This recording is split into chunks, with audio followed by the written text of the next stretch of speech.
Lisa has finally entered the chat. We got a guest star from an Osmond, and all of the Salt Lake City girls seem to really be down for fellatio. See what I did there? Down for fellatio. Anyway, I say good for you, girls. Welcome to Showmance, guys, the only show on the internet doing deep dives on shows with no depth. Dives as deep as...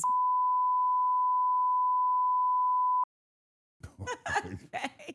That was a dick out joke. If that gets cut, I don't know. We'll see. Welcome. What a week. Let me just say, you are quite the polarizing fella. Yeah, I mean, you guys didn't know what that was.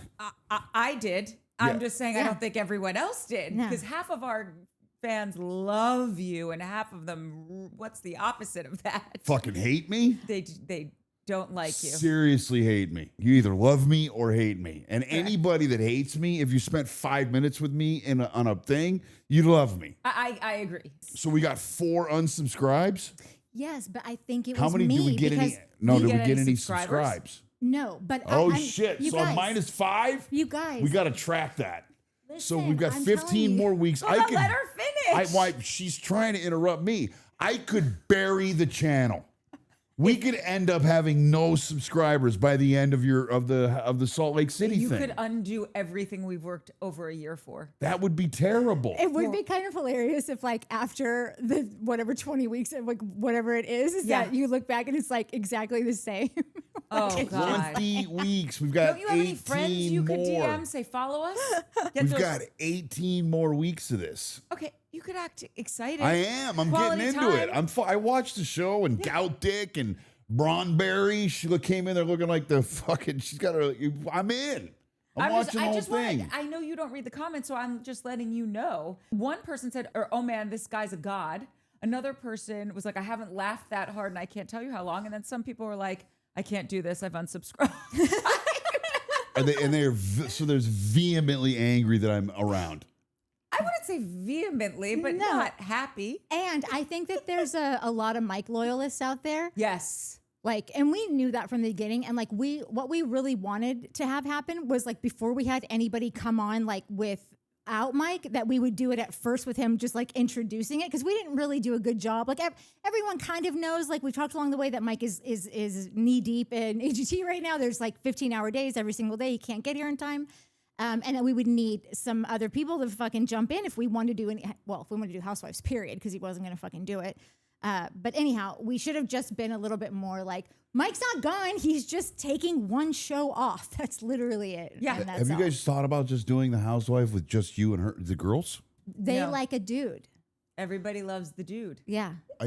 Right, but can I just make it? So you do this because you like doing it and you enjoy talking about reality television. Yeah. The second I start doing something Yeah. for the response or the comments, Yeah. then I've lost. There's something about the entire process that then gets lost for me. Like, I'm not doing this for the people that are commenting. Some are going to like me, some are not going to like me. Totally. But I do this because I want to do this with you guys. Absolutely. And I love that. And the rest is not up for you to decide. Like, people are going to make a decision based on whatever they've heard, whatever they've listened. Maybe that person will come back. Maybe they'll be like, "Oh, I like him." Maybe they'll be like, was definitely sure I made the right decision. But none of that is our business anymore. Totally. I'm not taking Why it do you guys, personally. but why do you make it your business? I guess that's the thing that I'm interested in. Well, because we love the community that we've built. Okay. And so we talk to everybody in the comments. So people will tell us things we didn't know, or they'll say, "Oh my God, this happened to me." Or like, I remember there was a great moment where Cubby was just saying that one of our viewers was saying how like they had this amazing moment about Love Island and they wish we were there because it's kind of everything we talk about. And it's just fun to know that we're all kind of connecting about this stuff. And also, not for nothing, so many people have opened up about things that have been really serious in their lives, whether it's All of that's beautiful. Yeah. So because you're reading the comments, you're going to read the ones that aren't favorable towards you because you're reading all of them because you're connecting with people. I don't take it personally. People have not liked me. I do. Yeah, I don't. No, 'Cause but you also, can't. I wouldn't either if I was a white male. That's true. Oh, is that, would is that be another like- shot? I can't. What are you talking? I love being a white man. That's what I'm saying. We're all dying to be one over Yeah. here. Next go around. No, the next time I come back to Earth, you guys are going to be in Shitsville. No, we won't. We're good. We're good. I was just bringing it up because one, we talk about all things here on the show, comments and all, and I was just so, because when Shane had a podcast, for those of you who are new here, and when you had your podcast, there was no comment section. Like you would post things on Instagram or on Twitter, but there wasn't a comment section. Got it. There was nothing to read in that respect. And it's been beautiful getting to know people, but so now we're in there every week, especially because we read comments at the end of the show.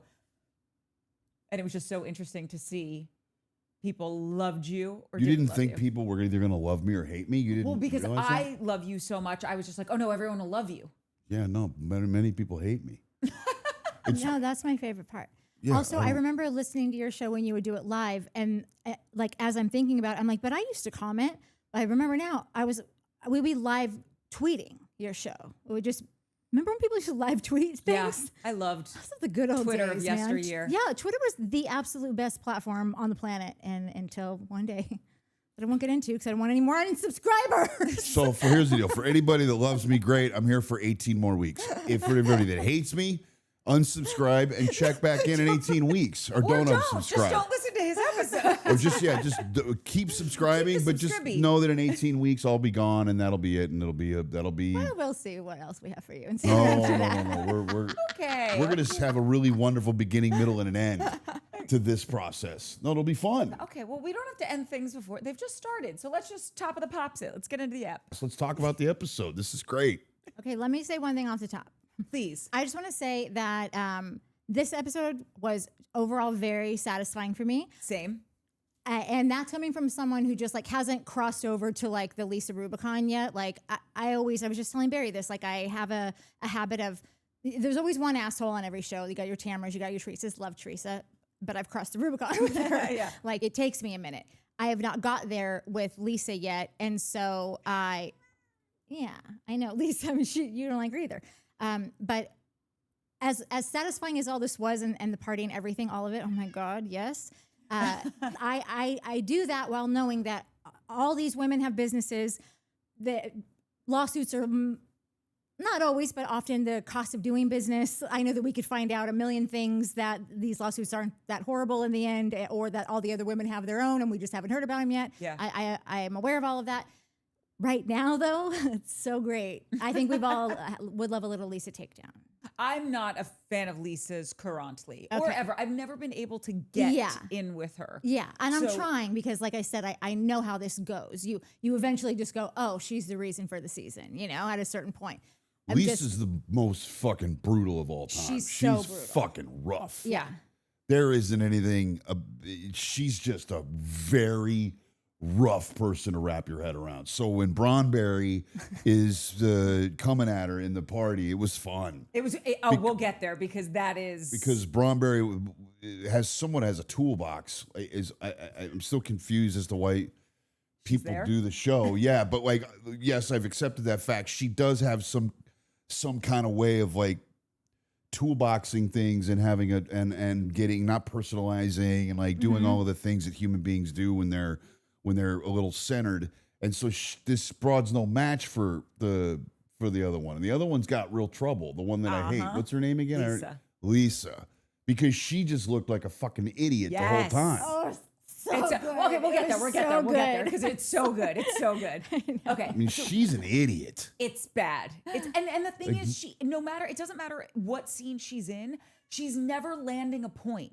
Everything is ridiculous. Her comebacks aren't solid. Like I always say, if you're gonna take a shot, you gotta hit. Yeah. She is really fucking absurd, that woman, Yeah. on a huge level. Mm-hmm. She bums me out a bit. There's a lot going on with her. Oh, yeah, for yeah. sure. No, she. Why, yeah. what's the first topic? Okay. Top of the pops is where all the girls are waking up. Obviously, it's ridiculous in the beginning, like hearkening back to the Molly Sorensen thing, which is so stupid. It's don't do this to us, Bravo. We don't like these scenes. But very quickly, they do get in to that breakfast with all the girls like around sitting in a circle, chatting about stuff. I really appreciated this scene because I feel like they had real conversations. Heather talked about how she was ready for her last kid to go to school. And I get that, not from a personal point of view, but Heather is the blonde who she was married. She was in the Mormon church, followed every rule, crossed every T, dotted every I. This is the blonde girl with the cowboy hat. Yes.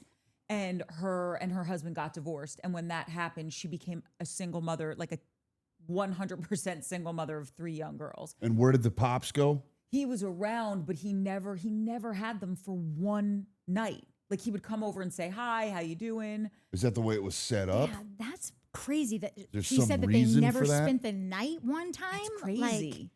But it reminded me actually of both of you guys, because Nat always says more is expected of women when they have children. And Shane always says there are no others like single mothers. And when she was talking about all this, I thought of you guys so much with those comments. Right. It's weird that the father of 3 kids doesn't take his kids overnight. It's awful. Okay, so then we have to assume that something happened where he's not allowed. Well, that's what I want Whether to ask. they want to talk about that on the show or not. You know, we're watching the Real Housewives of Salt Lake City, but I got to imagine there's some things where they get together and go, this is off limits. I'm not talking about this. If you don't want me on the show, that's fine, but I'm not doing this. Totally. And they might have been like, great. So what happened? I mean, that's weird. Yeah. It's so weird. Like, and he's been but on the do show. you remember? That's what I wanted to ask you. Like, I watched these. Did he touch forever one of the ago. kids? Well, I don't know if it's that, but like, there's like, do you remember what the breakup was over? Or did he meet someone else?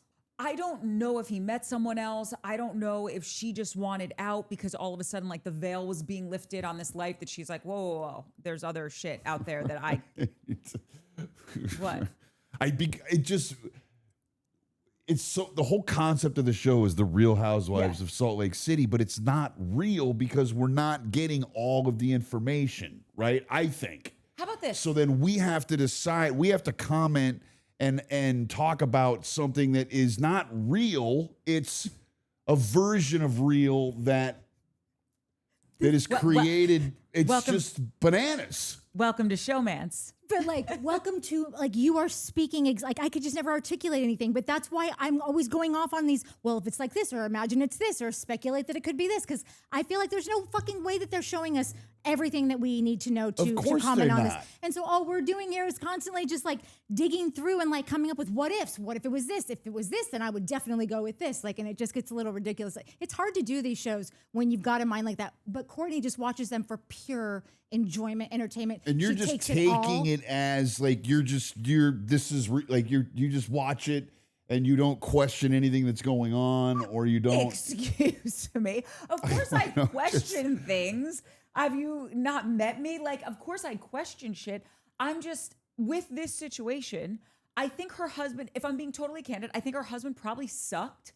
I think they were in some crazy restrictive relationship where when she got divorced, if she could get full custody to get her kids out of whatever was going on, I think his family has a lot of money, and there was probably he who makes the gold makes the rules. So there was a lot of control coming from, I'm assuming, his side of the family. And I think she thinks, as a mama bear, if I can extract my kids from this situation, even though I know that all of the onus and everything is now going to be on me, I'll do it because I don't want my kids to grow up in a weird situation.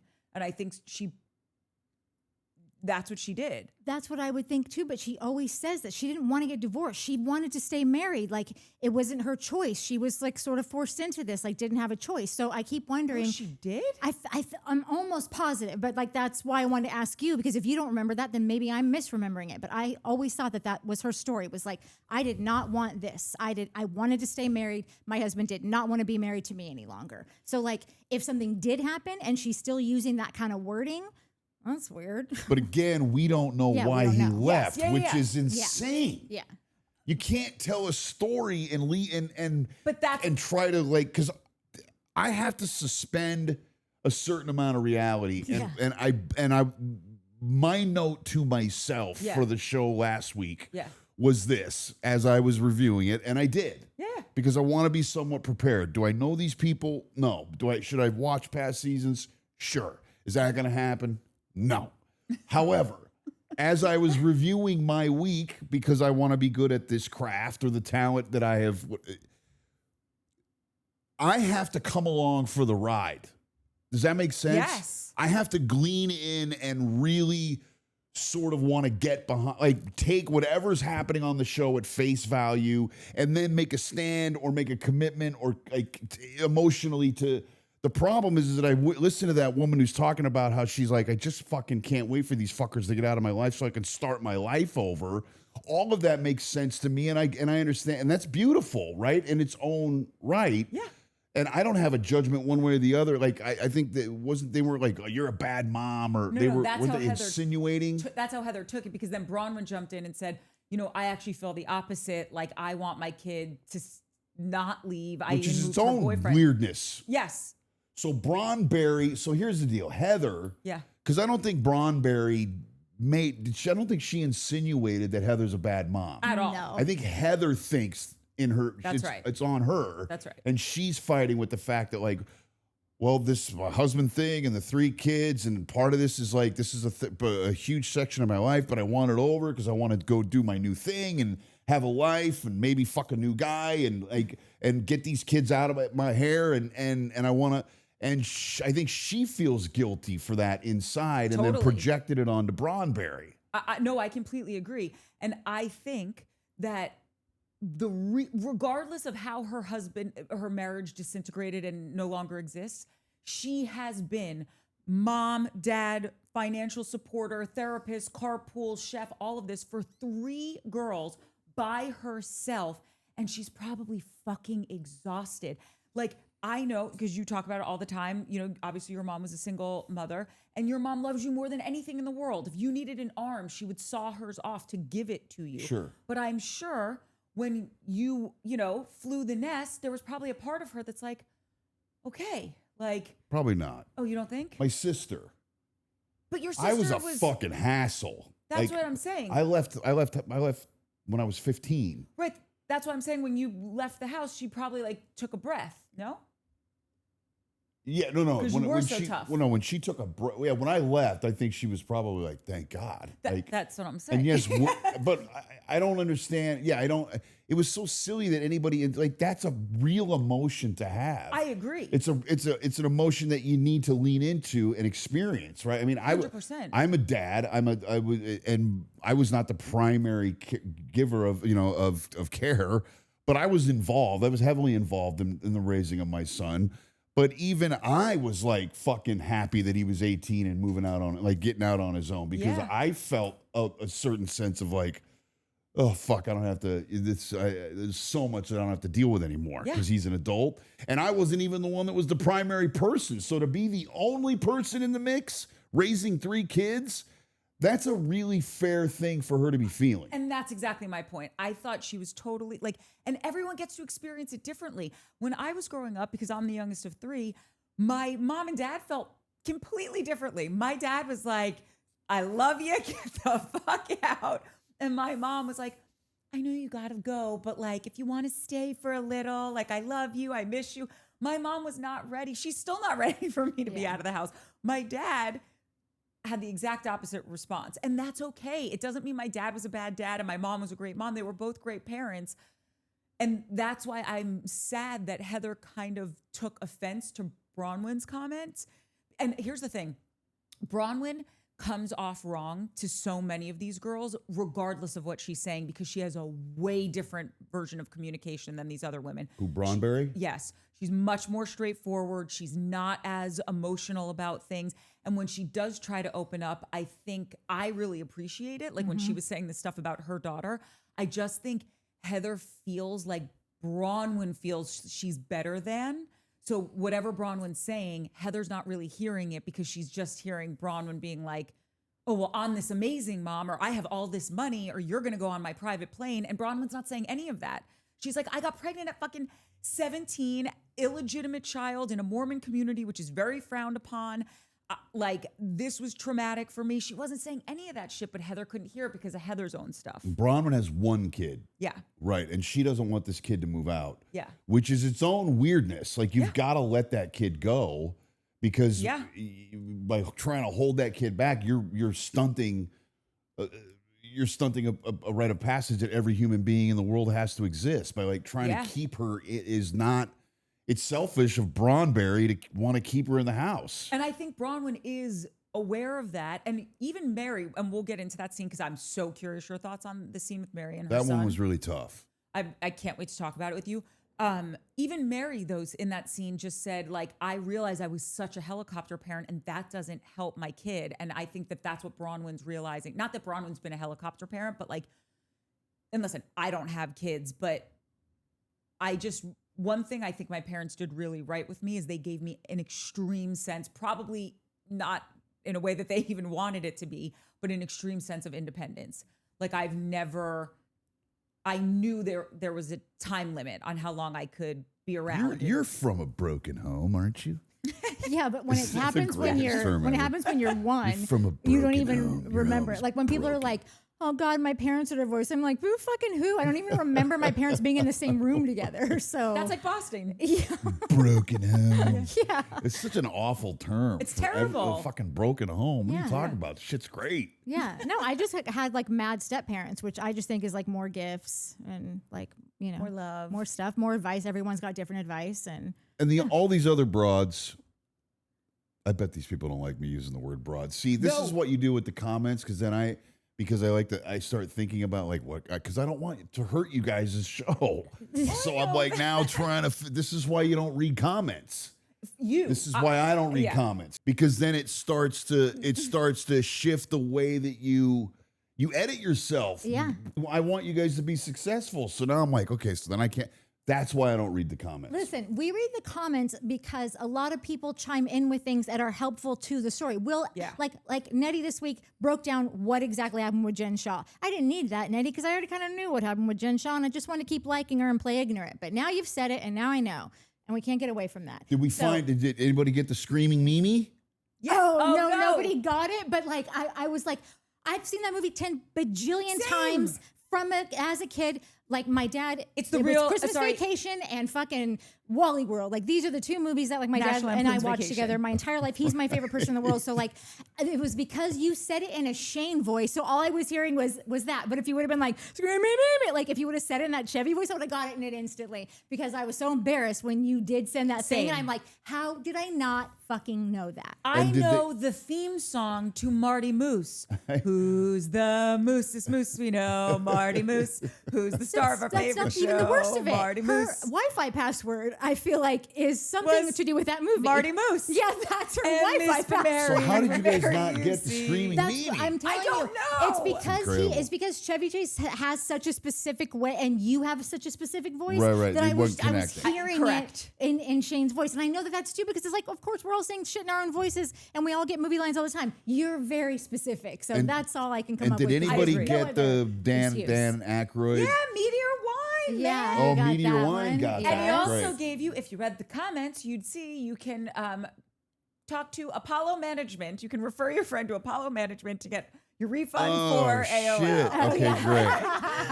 That's Tell him fucking Barry great. sent you. Just kidding. Don't tell him you know Barry. We like Barry. He did end it with, and good luck with that. Yeah. Oh, it's never gonna happen. It's not happening. Right, he knows that. I would imagine. That's why he owns Meteor Wine, because fucking people couldn't get off that Yeah. thing. No. Barry's a very honest man. Okay. The next thing at this little breakfast buffet, if you will, that came up that I am really loving Whitney this season. Oh, I'm sorry. You had something to say. Looking at this as a larger thing overall, just with Heather's character, like I did last week, talking about, her thing with her friendships and her abandonment and how I think it's playing in everything. I think that Heather is also one, because Heather started this show. She's the one that, like, I don't know what her connect with was at Bravo, but she, I think, was spearheading and put this group of women together. So I think that she takes a little more probably ownership of like before every season, she's probably thinking, what do I want to say this season? Who do I want to be? What do I want to put out there? What do I want my storyline to be? Whatever. So I think that Heather went into the season picking Lisa to be like her ride or die. Like I think that she has seen over the years that like Lisa really, no matter what, Lisa ends up kind of winning and taking over every scene and being like the main bitch on the show. So I think that she chose Heather. I think that Heather chose Lisa to be that person. So she's going to go in and really just be there for, like, be the defender and have that allegiance and alliance. And I think that when Bronwyn chimes in with things, I think that sometimes people will realize that Bronwyn is actually a very like worthy opponent for Lisa. For and anyone, there hasn't been honestly. one yet. Got it. And the Heather. So Heather's the central character. I mean, One of. she should be, but like Lisa kind of took that over. It And seems. Lisa steals all the thing because she's the one that you love to hate. right, because she's crazy. Like I fucking hate her. Yeah, I mean, she just has. Yeah, I do. I want to drive to Salt Lake. No, I I want know. to punch her in the mouth. I know. I want to punch her all the fuck time. home and just say Yeah. you are an absolute fucking waste of space. Yeah, no, Like a that's- waste of fucking space. You and your gay husband, and you're not talking in the car on the way there. And That was by the way, very That was every so dude in that reminiscent. party is gay.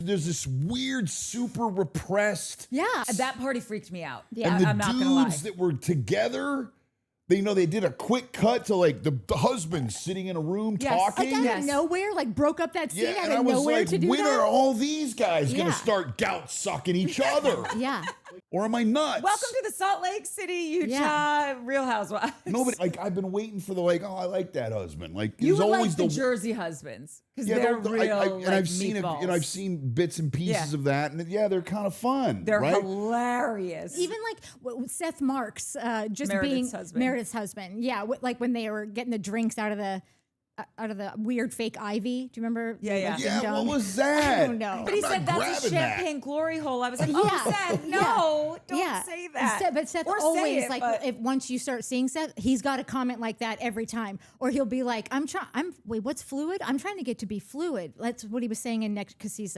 He's on a different show. He's on as a well. different show too. He's always trying to kind of meander his way into like some new sexuality. He's, again, he's I trying to have- act dumb, like he's trying to find out about it. But I'm like, and then you know. I have no issues with anybody being gay. Of course What's not. No. weird is being gay and pretending that you're fucking Not. straight and have a Right, wife. yes. But it's interesting That's to the watch weird it on a thing. Mormon type show, like where like you're like, oh well, duh, nobody can be anything that they want. You so can't like be gay, they right, end as up a just- Mormon? I don't think. Yeah, I don't think that's gonna I fly. think that's very much against the rules of Mormonism. And do you think one of these couples has looked at each other and said, yo, I got money. You're fucking lovely. I need a beard. I like to suck cock. And we hang out and I'll enjoy pretending and you're like a good look for me to be my wife. Clearly, we're never getting that on this show. Do but I think I that- think one couple has had that Yes. talk.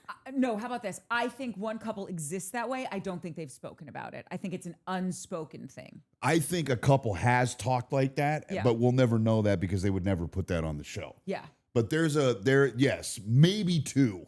There's for sure a few that haven't. There's a couple of those dudes that are like, I know I'm gay, but I can't even pretend to think about being gay. Like I just go through my life. That bums me out. It's horrible. No, it's horrible. And now that I'm thinking about it, you know how there's the Ugh. like because the other show, the Salt Lake, the Mormon wives or whatever, yeah, like yeah. had the whole swinging Oh my scandal. God, I yes. wonder if like we all take the swinging scandal as just like they're just like they're swinging each other's wives. But I bet you it's more like no, we're all involved in this, and that's sort of the way Oh that God, yeah. Yeah. No, one of the guys on that show was, I don't know if he like just came out and told his wife this or he got busted, but he was like on, I don't remember if it was Grindr or Oh yeah, Tinder no, I remember for that too. being The with one that I don't dudes. like, yeah, the one And like he, the and he most kept saying, annoying and one. this is what's so sad to me because he The was most just like, annoying woman. but the I never husband. did anything, and it's like, but you did. Yeah. Like, just say it all and just, No, I know. I'm gay. You know, we always quote from Almost Famous Almost when the Famous. plane's going down and someone's like, I stole all your money. Oh, yeah, I'm yeah, in love yeah, with your yeah. wife. I'm gay. Right. And then the plane's like, Yeah, no, that was an amazing scene. Amazing. Yeah. But point being is like, it bums me out to think that anyone is having in 2025 that you're just like, I gotta swallow this. I gotta just suck it up and pretend to not be who I am for the rest of my life and be married to a woman if you want to be married to a man. It's super prevalent when you're watching it too. When I was watching the party scene, and there's all these different couples coming in, and I'm just watching all of the dudes, and it was weird. It was the whole vibe of that entire party. I guess maybe because it's not really a party.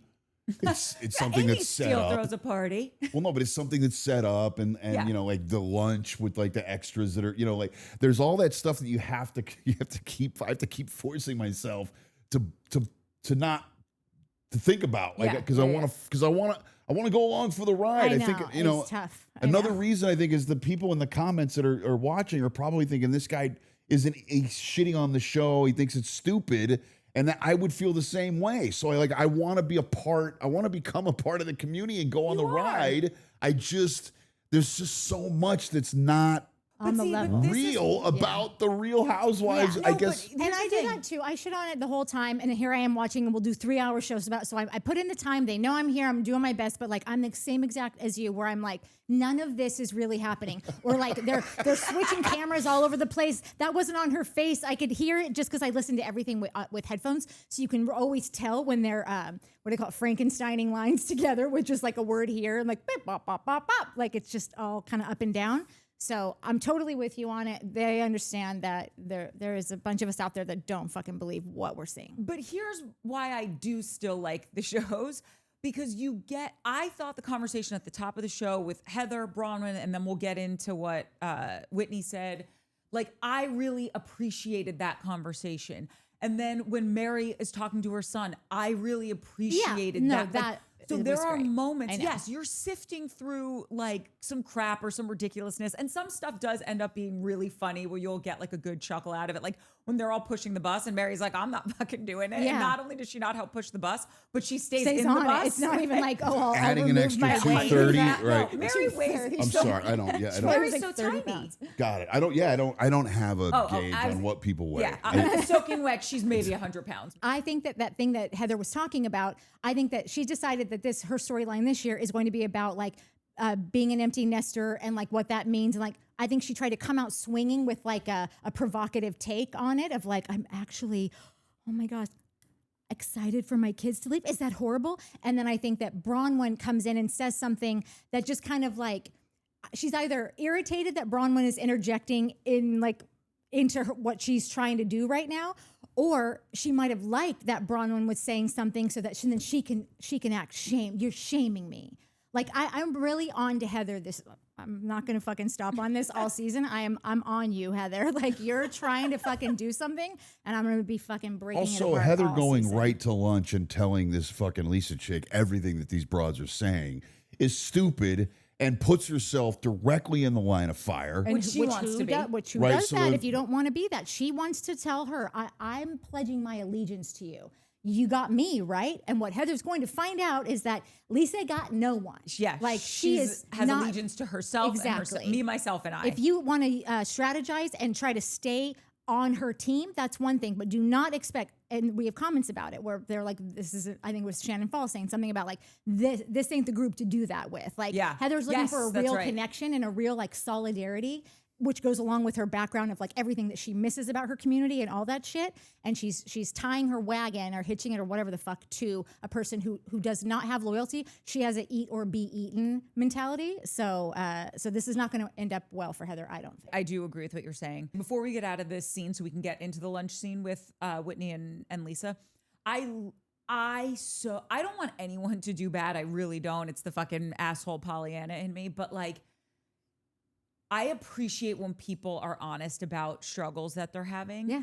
And when Whitney was talking again about her business, which is why, and I get salty when like one of the chicks tried to weaponize it last season. It's like, what the fuck do you know? Like, it takes so much balls to start something and to put your own fucking money into it and forget your money, your blood, your sweat, your tears, your time away from the people that you love. And you don't feel like everyone else looks at you. It's like when you're broken up with and you can be so embarrassed. But really, it's like, no, that person should be embarrassed. They lost an amazing partner, right? When you fail in business, you don't feel like, oh, you just didn't succeed. And so many people don't succeed. No, you think I failed. Yeah. That's what it is. And I so understood when she was just like, now all I want to do is stay at home with my kids and like not be out in the world, because it's like, that's the only thing she can control. Yeah. And like feels acceptance and love and is not in a fight or flight because of dumping all of that money. Like I remember there were scenes over these last few seasons of her husband being like, this is everything we have. Like, you get that, right? And she's like, it's going to be great. Like, she really was like, went all in. Yeah. And they put in everything that they had to it. And they've lost. They've lost all of it. But they haven't lost. I mean, I guess I understand. They're still on a show, so they're getting paid. I understand that they've lost and like they're now in a different financial situation, or maybe they have to scale back and not buy certain things that they like to buy, or this, that, and the other. But we're here on the planet to experience life. Totally. And so if you get out there and you fucking you throw your weight behind it, you do the best that you can, and you fail, you have to really define what failure is, right? Yes, in the sense that like we've lost our money and we have to do a different thing. But now I get to walk around and have a ton or wealth of experience to be like, you should probably try this instead of that, because I have a wealth of life experience and how to run a business or how to not run a business properly, and all of that. That's why we're here, is to live. 100%. And not to spend. No, and I think Whitney, not to buy. Not to gather cash and prizes. Well, but not to fucking hoard stuff. Okay, listen. But we're here to live. They left their spouses to be together, and they have got a nuclear. What is it when you like the Brady Bunch kind of situation? Well, they got a lot of kids to pay for, so I think that's probably on their minds. But also, just to bring us up to current times, Harris just sent me something that it looks like someone is saving her business.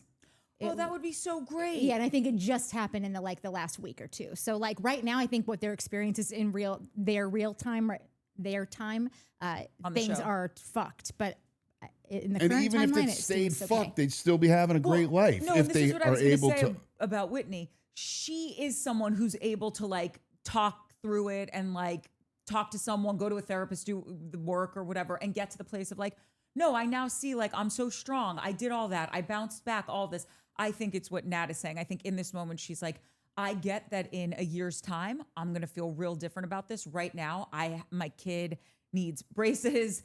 We lost our health insurance, and I got a fucking mortgage to pay. I think she's in the scrambling financial place. And all of that is fair, and it should be. We should go easy on her while she gets through this. But and also by the same token, you shouldn't have put all that in there then. If you were going to if it was going to inevitably end up hurting you being able to take care of your children, then that was a misstep when you decided to push all in, right? You should have pushed almost all in. No, But I she's think not that blaming anyone. I think she's feeling all of that, Right. because like I said, there were times that we saw it on screen where her husband was like, "That's everything that we have," and she's like, "Just trust me." Like, and so I think she's feeling like, oh my God, who puts all their own money into a business, like a Bravo type business? You know, all these bitches start their businesses and Bravo takes a cut and whatever.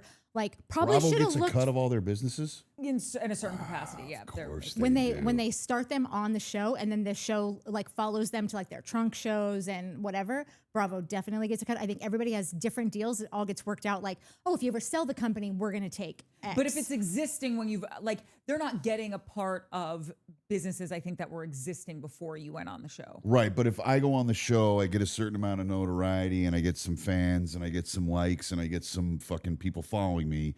And as a result of the show, I use all of that to create a brand, and then I sell the brand. Bravo's like, we get our piece of that because we set you up to do that. Yeah. And I think that Bravo probably has a whole department that is like helping you. They're probably suggesting, we think you'd be great at selling this. And so I think there's a whole business development department that helps you out and helps you get investors and yada yada. So that's very fucking smart of Bravo. Yeah. They're no dummies. Yeah. And to be clear, I don't think when I'm watching Whitney, she doesn't feel like she's victimizing herself. She's just like, I didn't feel that from her either. Yeah, that's what I'm saying. I I'm didn't really either. into her this season. Like, I feel like she's taking it on the chin and just expressing like, I'm in a shitty spot. Like, it's okay. I'm going to figure it out. But like, I broke my own heart and I feel like a fucking failure. And I just want to like pull the tentacles in. And very well articulated.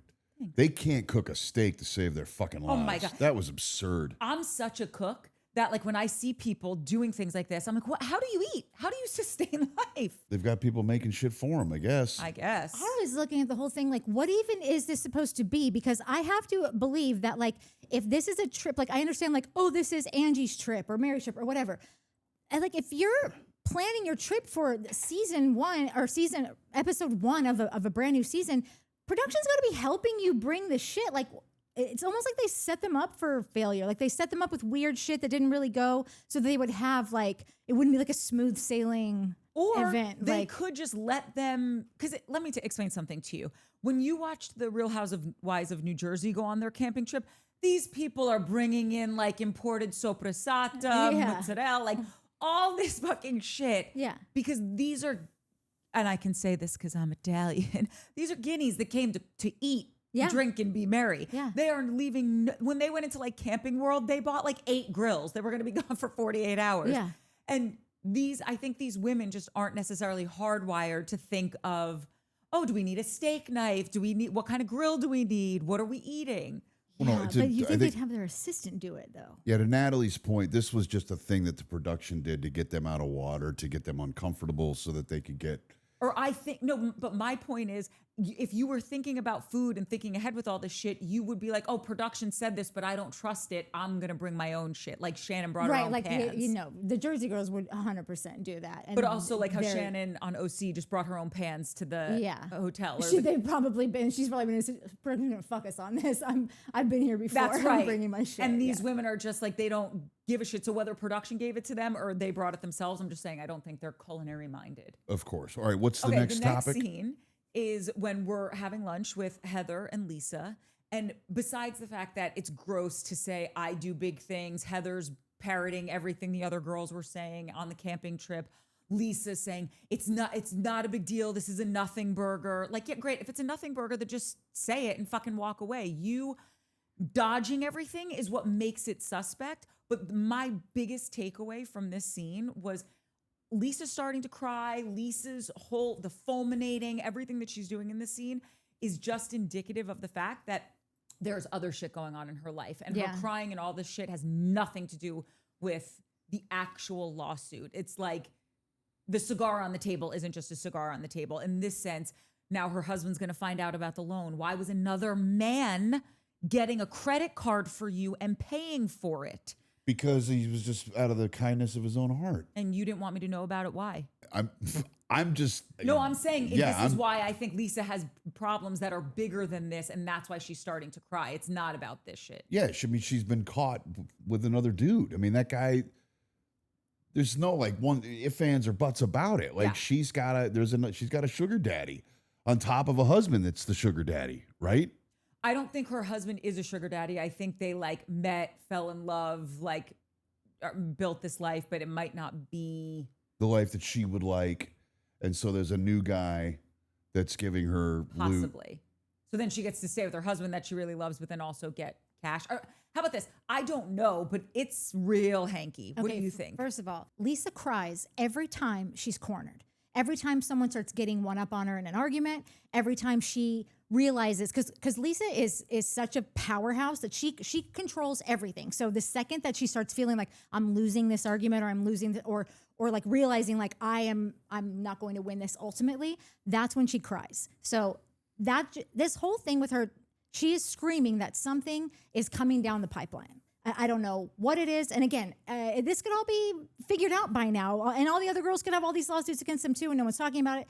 But there was something also that happened leading up. There was some rumors about her, about blowing a guy that had the Utah Jazz. Saying. This is the same guy? I think that's what Angie was insinuating last year, that this guy is the same guy that she was. The owner of the Utah Jazz? No, but has a box there. So she would be inviting people to the box, and then she'd be like, I heard this rumor that she gets those box seats because she actually blows the guy that owns that box. And she would be like, oh, that's crazy, or whatever. But now to find out this lawsuit that's coming out and the credit card is the guy that was the owner of the box. Like now it's becoming a little harder to. She's got a boyfriend. Yeah.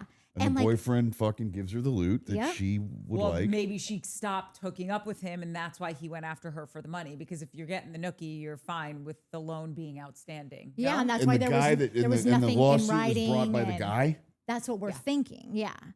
Got it. See, it's just you can't keep up. So, like, I think that a lot of shit's tumbling on her. Can't keep up with these people. And what sucks is that a person with half a brain who is not so clouded by like their own, just like they have no self-control of like she takes everyone down. She's such a bitch. She's in everyone's business. She's always gathering info on everyone. To weaponize. Yes. And she also can't help but say things like gout dick and whatever it is. Like she goes so low and she can't help herself. That shit will all catch up to you. You pick your battles. You just play this a little more strategically, and she just never has. So I think she knows I've dug my grave for the last 6 seasons, and I think I'm gonna have to hop into it. She is completely and utterly broken on every level. Yeah, This isn't a totally. fucking. She is absolutely Yeah. the worst. To sit there and say, "Oh, my life is different than yours because I do big things." That's what I'm saying. is Even in this moment a where she knows it's horrible about to thing all to fall say. apart, she can't even not say that line. Well, it's a little bit like the Donald Trump triple down situation. she's a big triple downer. Yeah. Right.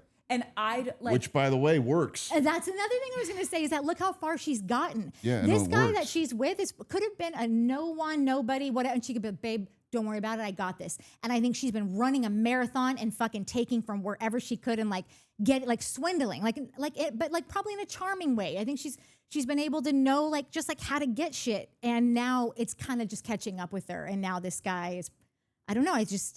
If her husband doesn't know about any of this, didn't know that that's what was going on. Wait a minute. You're saying we got this company because like you were, not only were you banging a guy, but like the guy you were banging is bankrolled our company, like our houses because this guy, oh my God. Like, and I don't know if that's all true, but it's all kind of pointing it's to what's that. in the lawsuit. There are, Yeah. I guess, pieces of evidence in the next scene that we get into where Bronwyn and Whitney go skiing. Bronwyn brings all this up because Bronwyn's like, The skiing scene is so. They're like, so we're doing ridiculous. stuff. No, it's Put so them up silly. on the slopes for the day, and then we'll film a convo about the thing and its production value. And it's like, the Yeah. whole thing is so dumb. I don't understand why Heather went and just told the Lisa chick they were all talking shit about you. They were all doing the thing, and then she's gonna like, is she gonna pretend to be victimized when they come at her and go, "Why are you doing that?" No, I think it's Natalie's theory that like she wants The to camera. sidle up next to Lisa because she thinks Lisa always comes out on top. She's always the star of the show. And so if I'm close to her, Yeah. that keeps me close to the cool girl, the girl who's always coming out on top, whatever. Yeah, and then I can really, the storyline that I want to do about the empty nester thing, like I'll just be able to do that because I'm on a winning team. Because Lisa is always she's always in charge. So if you're on her good side, she's not going to come for you. She will spend the entire season going for other There's people. nothing cool about that Lisa. I chick. agree. No, I don't no, agree with this theory. No, she sucks. 100%. But 6 seasons later, if you have a brain, you're putting the fucking numbers together. Like she's always on top. So like I'm not going to fight Lisa I guess this if year. we I'm define gonna on top as having the most attention, Air having the yeah, most air- money, the most having deals. the most. Yeah. She gets the most. Like if you're gonna call and say we want somebody from Salt Lake City Housewives, you're asking for that bitch first to do to come do your guest appearances and because she's just the Is front there and center. anything likable about her? Will we No. find out any? Well- Is there a moment She where you're loves like, Diet Coke, Nat. She loves Diet Coke, and am I gonna she's see- big fast food eater. I love that about her. and am I going to see like is there a moment of vulnerability where we're like, oh, I Maybe at get this it. point. She's just, but in 6 seasons, How about this? she's like Nellie Olson in Little House, the I've little never girl. seen Little House on the Prairie. Oh man, Little House is the best. Nellie Olson was the daughter of the mercantile owner, Mr. and Mrs. Olson. Okay. And Nellie Olson is a raging fucking 9-year-old cunt. Like she is the fucking worst. She's mean for the sake of being mean. She's selfish. She's she's fucking the darkness. Nellie Olson. She reminded me that I had Nellie Olson. Like there Nellie is Olsen vibes? nothing redeemable about Lisa.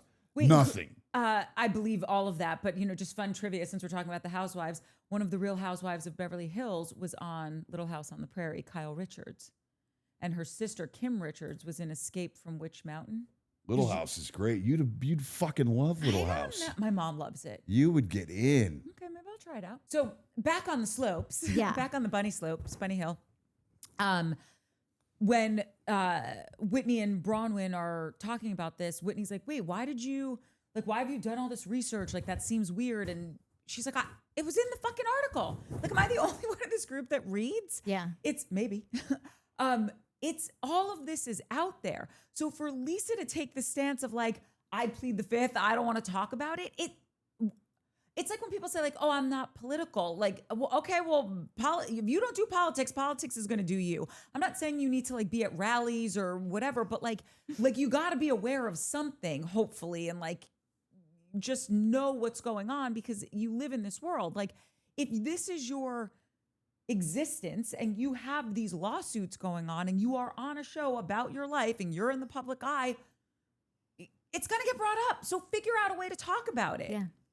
And even if you don't want to talk about it, then figure out the best way to shut it down. But it didn't work for Teresa when she was on Jersey, when she was about to go to prison. Literally every other scene, because all the girls were like, she's not talking about it. She's literally acting like nothing is going on. And they were real friends with her. They really were. They were friends for like a decade before they got on the show. And she said, I remember Jacqueline Larita, she was like, I love you. I'm worried. What the fuck is going on? And she's like, nothing. Everything's fine. And then everyone ended up in prison. It's like, I get that it's your private business, but you decided to film a reality TV show. Yeah. So either figure out a better way to say, I can't talk about it or don't want to talk about it, or sing like a canary. But there is no middle ground there. Do you think I'm wrong with that? No, not at all. I don't. Again, it's hard for me. You know, yes, Lisa is a fucking broken, rough human being, and we're all trying to. None of it's real. None of it's real. They're creating conflict, right? The show is she's creating. really getting sued, and these chicks really want to stick it to her, and so they're bringing it up. So that is who gives a shit about if she would really be having lunch with this person? Like, you're in this it might be false circumstances, but the situation is real. The way that they are going after Lisa this year, and the way that she wasn't in the first episode, and so they were able to talk about all of that and present it all as like, that is right out of the gates. Here's what your season's going to look like. For her not to be there, you could obviously play that as like, oh, she had a work thing or whatever. Or she didn't want to go because she didn't want to be the topic. She didn't want to talk about that stuff. But then Lisa's not really a person that doesn't show up to things, so she doesn't want to talk about things. She actually likes to just strategize and then meet it head on and then tell you that you're a gout dick sucker and whatever. It's almost like I have to entertain, like, did they not want her in the first episode so that all the girls could unleash all of it? It could all be cleared. Like they could actually read the things without Lisa jumping in and being like, no, lie, not true, you know, and like, so it almost just kind of seems like There was a lot good of Lisa. that. Yeah. It was a good Lisa. No, but to do Lisa, you have to strap a whole fucking clown smile across your face, and like your head's got to be coming off your body like a fucking balloon because she's like, She's on some like weird. She's on some weird upper pill too. or it's just called being completely out of control and not Unhinged. used to it at all, She's and not on- but knowing she's how to on put like it back in the bottle. pharmaceutical. She's on like an upper A of pharmaceutical sorts. cocktail, you think? I don't know if it's a cocktail, but she might be taking Adderall. She might need the Adderall because she like wants to be up for the scenes Yeah. because it's touching of the hair constantly Yeah, she's and got the a and lot the of, fucking like, She does have a Weird. lot of ticks Yeah, like yeah. that. yeah. She's on Adderall. There's some kind of a drug. That is enhanced, especially the party scene, and we can get to that later. Yeah, yeah. But she's on Adderall of some sort. Okay, well, sadly, speaking of drugs, our next scene is Robert Jr. with his mama, Mary. Yes. I was wanting to talk about this scene with you a lot just because you have a lot of experience in the world of sobriety. And it was, first of all, when he walked in that room, I was like, oh, he's on something. Like, Yeah, it was the he's- same reaction from when we saw him that one time. Yes. We were like, oh. I was like, I was curious because he didn't seem as sedated, but he Yeah. definitely seemed like he was in an altered state. Yeah. And I will say, to his credit and to the credit of Mary, I thought it was really brave of him that he went and said something to her, and he must really trust her to say like, hey, I'm high right now, especially with the camera crew there. But like, what do you even do in that situation? Like, is not like, oh, is Mary doing the right thing? Because I know there's no right thing, but like, did that resonate? First with of you? all, What- first of all, it bums me out that the production is even having this in the thing because we're talking about life and death. yeah. If this kid is a real addict and he needs help in the way that you guys have explained to me, right? No one is going to be 100% honest, which is a really like a touchstone of what you need in order to conquer addiction and alcoholism. To put that on a TV show is, well, it's dangerous because I feel like Mary and the son had the talk on the thing, and they would feel like maybe this is, oh, we're helping each other, or this is positive, or it's fixing the problem, and it's not. Like there's no And I was really stunned by Mary's lack of toolbox in the matter. Like, if this kid is high and he just got out of rehab, he should be cut off. She should call an Uber and say, yo, you got to leave. You can't be here high, because all I'm doing is I am living in a codependent manner. As much as that hurts, as much as that might be the thing that you don't want to do, if that kid can just lay around the house all day and just be high, he's not going to change. He doesn't have to. Do you say like, hey, I got an Uber, it's going to take you to a rehab, or just you have to get out? Well, no, it depends. Again, it's all dependent on I don't know enough about their history. I don't know how many times the kid's been in rehab. I think just this first time. Great. So, I mean, if it was me and Boston had gone to a rehab and I truly believed in my innermost self that he was an addict, what happens is if he's using, there's only 3 outcomes, right? He's either going to end up in jail, in an institution, or he's going to end up dead. Those are the only 3. That's it. If he's truly an addict. Yeah. So if that's what that kid's future is faced with, jails, institutions, or death, then Mary needs to make it as uncomfortable as possible for him to continue to use. Yeah. If she doesn't, and I am not mad at Mary for behaving the way that she's behaving either, because it's the most unimaginable thing I can't even imagine having a child who's addicted, or because everything in your thing wants to take care of them and love them, and it's completely antithetical to actually helping them. Like, you've got to make a stand, and you got to say, this is my line. If you cross this line, there is no more help. There is no more like taking care of you. And I would imagine that line was set up in the rehab, like getting high is not acceptable, and there should be real consequences for that behavior. And, from what I was watching, and it made me feel kind of shitty to be watching it because it's not helpful.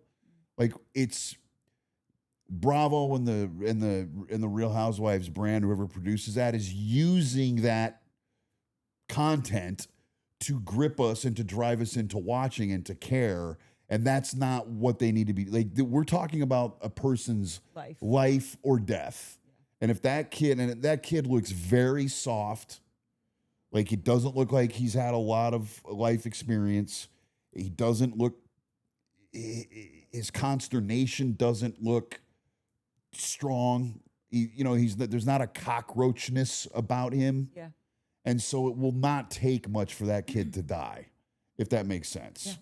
And so when I was watching that, I was like, man, we've got 7 minutes of content that I relate to, that's that's sad, that's depressing, not depressing, but like, and I was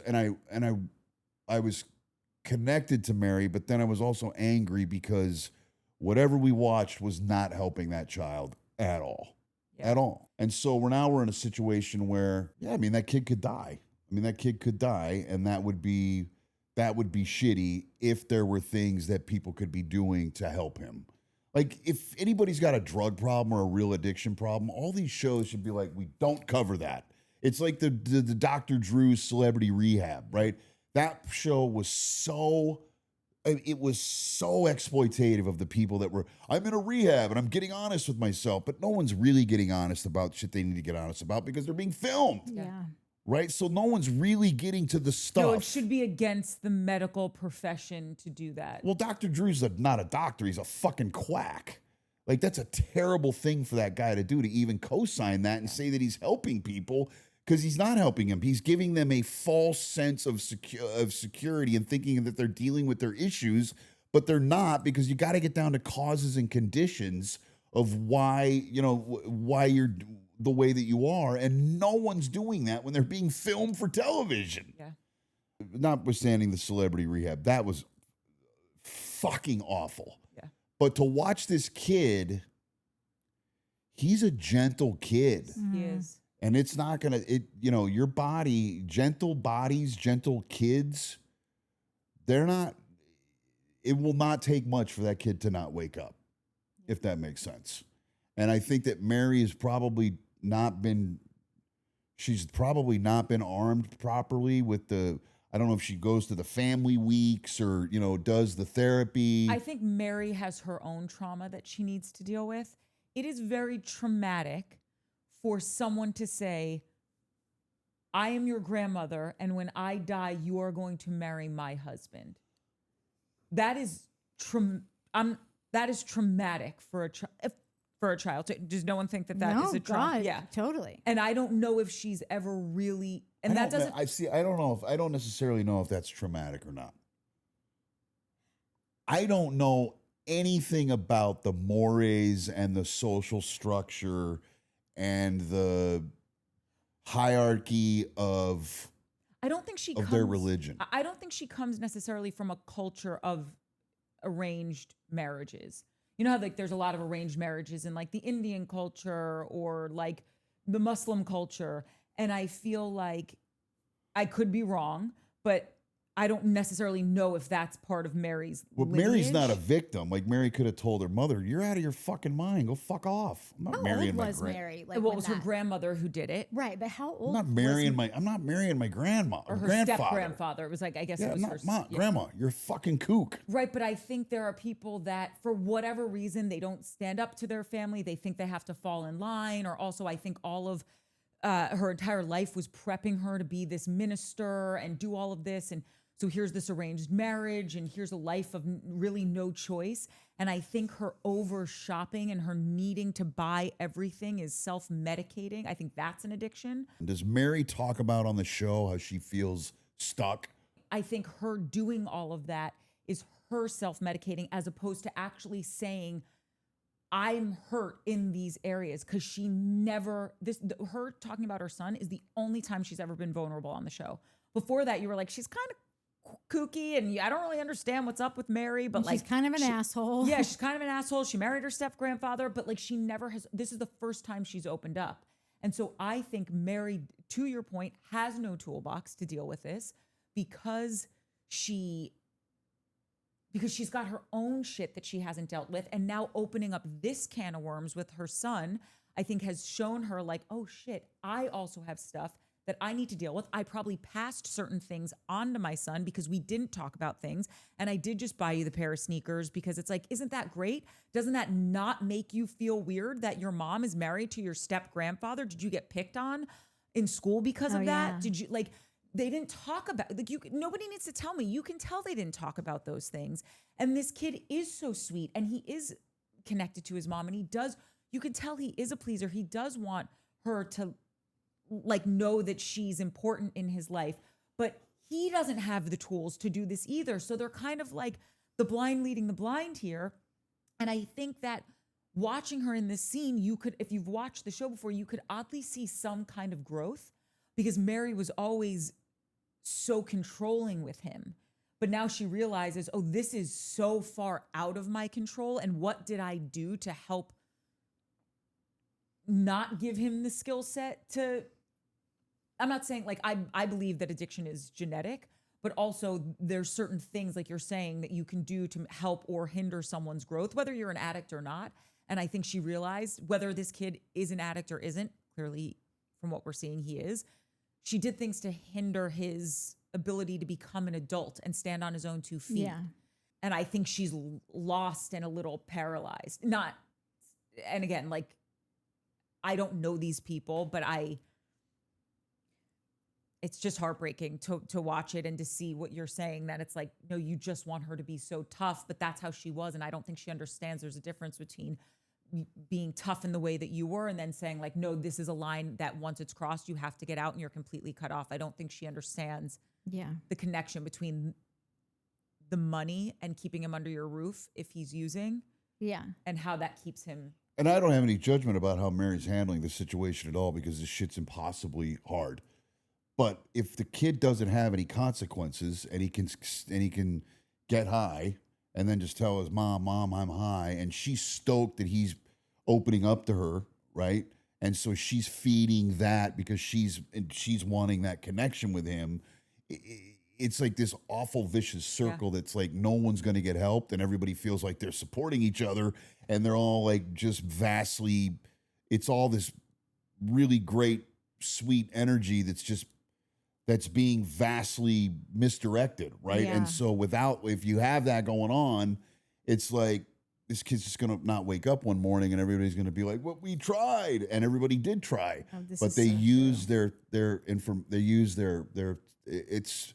And I don't know if we need to watch that. I don't know if we need to see that. I don't know why Bravo needs to show us that. I agree with you. I think it was. It's not chicks that are throwing drinks on each other and like calling each other gout dick suckers. Like, I don't know if I need to watch this. I mean, that is a very slow walk to death for that kid. I think their first conversation last season, I don't have a problem necessarily. And again, I'm with you really quick. Like, I'm not judging Mary on how she's doing this. It seems like a situation that a fate worse than death to have to try to figure this out. But I think when he came to her and they had that conversation and they did do it on camera and like, oh, I want to get help, I'm okay with that conversation on screen. But I think you're right. Like, leave the healing and the therapy and all of that behind, and then come back when you're healthy and you've had a year sober and you feel that, or maybe don't come back at all. I'm just saying, like, you know how they say in a sobriety or like 12-step programs that like just maybe that first year, don't be in a relationship, really get your footing and feel stable and grounded. All of that time needs to be taken as opposed to cameras being around. There is something about, when we talk about Emily in Orange County, about what she's talking about with her kid, it's like, I think we've all landed on like, this is a no-go for you. Just if she was better at presenting it and better at finding that line, like, we don't talk about these things. We don't talk about, we're going to get divorced because we don't know how to handle it. Like, yeah, I think that should be completely off camera. I understand exactly, like, both of you are like, you're both speaking such truth to this. You're looking at it from the journey we've been on with this family, 4, 6, 7 years, whatever it's been, and to see how far Mary has come. We would never in a million years thought that she could sit across from her son and let her son just word vomit everything that he took today and like where he's at, without her being like jumping on him and being like, that's not going to work, and just really like freaking out, like her like eyes bulging out of her head. So we're seeing this character that has had so much growth and is in this moment where like her son's talking to her and she's just like nodding and listening and like not speaking back, because we have been taught that like we are supposed to just listen. We are supposed to provide that open, like better to know than not, just drink at home, don't drink outside, like all that. I could see that she's done work to get where she's at. Everything that you're saying, I obviously have mass experience. Like, I don't have your kind of experience where like you've actually have like, you actually do work in the space, like you're actually helping these people all the time. I just have the experience of like a lot of family, a lot of really close, immediate family watching that and being like, it's fucking nothing, like there are no wiggle room. Like, you are in a straitjacket, no drugs, no this, no that. You do nothing, you speak nothing, you talk to nothing. Like, it's an all or nothing kind of thing. Yeah, exactly. And so I think it's exactly what you said. All these efforts are fucking crossing right by, like you're still the horrible consequence that you speak of that is so 50-50, like could easily just as happen tomorrow as it could happen the next day. Like it is. What's just frustrating is everybody has amazing intentions. Exactly. Yeah. And it's just, and it's missing. It's missing, and it's such a bummer. And I don't need to watch it. No, you're right. But like, I do have a feeling, like I said, we're seeing other people deal with things that they shouldn't be bringing on to camera with their kids, and it being so black and white to me that this other situation I'm talking about should not be done. This one. What's that situation? Just like the kid is just like possibly autistic, and the parents are losing their minds and fighting constantly about how to handle it all. And like, they may very well end up not together anymore because like they just can't agree on how to deal with the kids, situation. Like kind of the eating disorder thing, and the like, they're just fighting at each other all the time, but they're talking about it. Like, she'll get together with the girls and be like, I mean, we'll probably get divorced over this. And it's like, aren't we all supposed to tell our kids you're not the reason that mommy and daddy got a divorce? And like, the kids at school are going to see like, you caused your parents divorce, right. So like, that is black and white to me. To watch this, if you are someone that is that has a kid or has a blessed person that has never dealt with a kid on opioids or like a family member or whatever, and you're watching this, you might leave this episode and be like, holy fuck, I think my brother's on drugs. Like that's my brother. Like there is something, I am gaining I think that America, the world, whatever, it can gain something from what they're seeing, whereas many times they don't. Now it's going to be at this kid's expense, and that's not fucking fair. But there is something. No, a positive is that someone could watch that and relate and go, like, holy shit, my brother's right, and maybe fucking someone will addict. get help and maybe they'll save someone. That is a wonderful way to look at that scene. The other thing is that the fucking autistic kid didn't cause the parents' divorce. I don't even know what no, totally. The two 100%. parents not being able to deal with their child with autism is why they're divorced. Yeah, because they don't know how to fucking Not partner. divorced yet. Shane and Emily are still together. Okay. Thank God. And funnily enough, he's half Mormon. He is? Or his mom is Persian and his dad is Mormon. And I think he might be a practicing Mormon. Wow. All right, what's the next scene? Okay. So the next scene we get into is Heather and Bronwyn when they're at lunch. And you know, it's so funny. I have a note because I think I was saying in the beginning of the episode when Heather and Bronwyn are having this like campfire conversation, Bronwyn can't win for losing with Heather. No. And like, it doesn't matter. Last season when she was trying to explain herself about stuff, and I get that there were other circumstances around like why her and Heather didn't get along last season. But I think Bronwyn was trying to legitimately go into the beginning of this season being like, new year, new us. Yeah. Like, let's be, I want to be your friend. Yeah. And I have this note, Heather is backing the wrong horse. Yeah. Be friends with Bronwyn. You would have a loyal, dope friend in Bronwyn. You really guys would. are both like, you're both mothers. You both have left the Mormon church. You both have experienced similar things. Yeah. Being single mothers. Lisa ain't your road dog on any level. And it's so frustrating watching her lick the boot that kicks her. Yeah.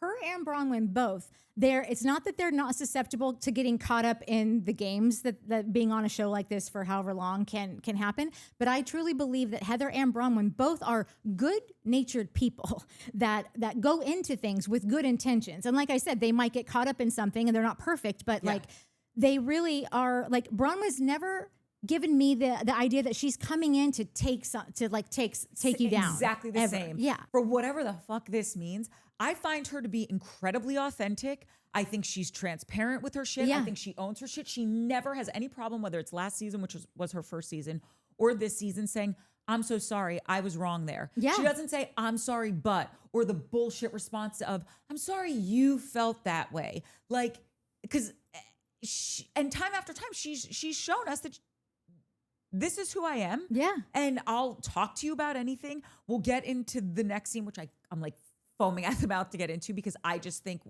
it is very rare to see someone that good in conflict on these shows. God. And so I like Bronwyn, and I like Bronwyn. Yeah. And the fact that Heather can't see, and I think Heather touts herself being like, to be a really real chick. And I think that she is. But you're licking the boot that kicks you. It's like the girl that's not popular but wants to be friends with the popular chicks. And it's like, they're making fun of you behind your back. And by the way, they're not funny. They're not cool. Their style is whack. Why the fuck do you want to be friends with them? Be cool with the quirky girl in the corner who's going to marry a billionaire and drive you around on her fucking plane. It's because Heather's one step behind always. So right now she's just seeing that like, God, I always think I should go against Lisa. And then every time I do, it just doesn't really work out for me. So like, I'm just like not going to cause I'm going to be ride or die Lisa this year. And so then that way I can do the things that I've got planned out for my season. And it just is not like I said, she's always like how my mom got involved in the real estate business, got her license in 2008.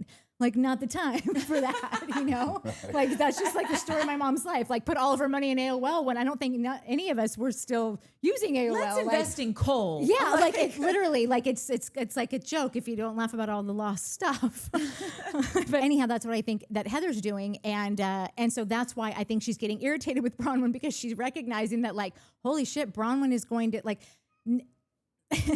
Like just because I'm taking Lisa's side, I'm seeing that Bronwyn is such a fucking formidable opponent to Lisa. And now, so God, I didn't think about how I just thought we were going to be dealing with dumb Brittany and dumb Whitney and Angie, who's like sometimes good, sometimes sucks, you know, but like Bronwyn is just proving like, fuck? And so I just the last line of them arguing where Heather's acting like, why are we even like, I thought we were trying to be friends. And Bronwyn goes, she's like, Heather says, do you want to be friends? And Bronwyn says, I do. I've sat here trying. And then she gets cut off. And Heather goes, okay, cheers to our next public thrashing. What? I know. I'm so happy you read that because I have that note and it made me want to put my head through a wall. It's like, then you're not like, here to be friends. You don't want to be a friend. So I would respect you more if you just said, listen, for what I can't figure out why, you get in my craw and I'm out on you. Yeah. Even though we know why, we all know it's clear as day. It's because Bronwyn is gonna take on Lisa this season, and now Heather's like, oh, fucking great, man. This is really throws a fucking wrench. In my shit. But it would just be great if Heather could just put a little bit more pre-pro into like that's gonna come down the pipeline. What are you gonna say at this lunch? You're making it so obvious that you're just bent at her because of her dealings with Lisa. And also, if you know the entire time, I don't want to be friends with you, you might want to take a different stance when you sit down at lunch. Yeah, and don't act like you can't believe this is happening again. I don't know why we can't be friends. How about this? You're why we can't be friends. Oh, I'm sorry. Bronwyn literally says, it's very clear that Lisa's, my interactions with Lisa are coloring our relationship. Yeah. Anything, Heather? You got anything? And then Heather just say yes. Quite frankly, I don't know why I'm here because I'm out on you. Exactly. Lisa is my homegirl. I am gonna ride for this chick until the wheels fall off. Yeah. And I just came here to tell you I don't fuck with you. Exactly. And I would have been like fucking great. I would have pour a little out on the way out of the Yeah. restaurant. That May the best bitch win. Correct. Like just do that. That I would have appreciated more than the jerk off conversation of like talking through why you think Bronwyn offended you. Bronwyn gave you a legitimate, thoughtful apology. And then you say, here's to our next public thrashing. I'm sure it'll be here soon. Okay, well then great. Good thing we fucking came here in these outfits, wasted an outfit on this lunch. I really did like Bronwyn's outfit. I thought it was very cute. I know. Heather was wearing, was Heather I also like a her, short? No, the sweater. She had like one of those like chalet sweaters on. Chalet. Anyway, do you have anything to say about this scene? No, I think that at the end of the day, it just goes into the characters. Like Heather has, for me, I was watching that scene and Bronwyn doesn't really have an agenda. She doesn't have any, yes, they all have an agenda because they're on the show, but Heather's got an agenda. She's trying to, like what Natalie says, chart her position in the show this season. Like she's trying to, I want to get next to Lisa because Lisa gets screen time, but I got to make sure I keep friends with Bronwyn because Bronwyn's going to end up being the foil. And I want to just be always in the mix and make sure that I've got camera time. So I feel like she's operating with some ambition and an agenda. And Bronberry just showed up and was like, yo, what's going on? Like, let's deal with this or not deal with this. But she's not trying to scheme how she can be relevant on the show in 2 episodes she's just living her life, right? Yeah. And that makes the best character. And she is the most adjusted. She's got the best toolbox. She's not, yes, we all personalize things, but she does a pretty good job of not personalizing. Yep. She takes accountability for her own stuff. Yep. And it shows that she's an adjusted human being, especially when you get into that next scene and she fucking buries that psycho. Yep. So good. Wait till you see the stuff that, like, when you start to learn about her daughter and that whole history, like you see, especially through like living through all of that. I think she's an incredibly well-adjusted human being that's done like a lot of work on herself. I'm a big Bronwyn guy. Yeah. Bronberry. Yeah. Bronberry. Well, she looks like that dress that she had at the thing. She looked it's like a Christian Siriano $9,800 dress. She looked like a berry in my Captain Crunch, a crunch berry. So I call her the Bronberry. I like that. I don't know if it was last season or the one before, Christian Siriano just happened to be getting interviewed for something and they were asking him, like, do you do a lot of Housewives? And he's like, not really. Just a couple. He's like, what I've learned about Housewives is that, like, they're not paying. They're calling you. They're so excited. They love to work with you. Big fan. They're not paying. And he's like, there is one housewife that pays every time, full price, never asks. And then we come to find out later that it was Bronwyn. Got it. Yeah, And that's the only reason I know what the dress cost, because he was on Watch What Happens Live after with her, and he said, right, which I watched after, by the way. I know. okay, extra credit. Right. Even Bronwyn's got like identity theft and like a grand theft auto. I guess we'll learn about in the thing. But Yeah. she like took owns ownership of that. This So is what I'm saying. it's like if you own something, you're free. That's Period. my line. Own it and you're free. You got that from me. Okay, well, I'm I got sorry. it. I didn't. don't- Yeah, I got choice consequence from you. I've said that a few times. own it and you're free. That's because I thought you forgot you said that, so I took ownership of it. Okay. No, you can have ownership of it. Thank you. It's really one of my favorite sayings. I say it all the time. I stole it from him. If you ever hear me say choice consequence, I'd never heard it before until him, which doesn't seem like I big probably thing, should have but- heard that. No, I created- but I when you created say that. it, Yeah, you you did, say you it did. so dartingly. Own it and you're free is one of the best things I've ever learned from And him. choice consequence, as easy as that is, I created that. Also, as well. the best thing in life. There's like aren't a lot of things. things Oh I've wait, created. That's a good one one. plus one. Is that one? 1 + 1 is another One thing. plus The best one. thing in things in life aren't things. I think that's a great one. Oh, Although I I'm haven't here heard for that some one. things. Yeah, Along I the like- way, I like a just few because things. life. Let's move on to this party because I have 7 minutes. Oh, okay. Well, no, you could. We're gonna deep dive the party. I have my fucking boundaries. We'll take one quote from Fishing Gal who said, "Does this guy get that we're deep diving and not snorkeling?" Yeah, which is pretty cute. By the way, That the was so snorkel is. But here's the thing. I but will there's like respect your boundary, I but get I it, also but hold fucking there's a on, let me difference finish my between deep sentence. dive But I and also fucking agree- Ocean Gate. I Okay, also and I don't want to agree end to up fucking disagree. imploding here. No. 4.5 hours He in. wants a cigarette. He has a It's the- bandwidth of 90 minutes, Oh, and but I don't you respect have your little that. contraption? No, I also respect the firmly, boundary. I also firmly believe that a 90-minute show is way better than a 3-hour show. Perfect. So when you're doing your show again, you can keep them all. I agree, but I Respect can your also boundary and you can leave.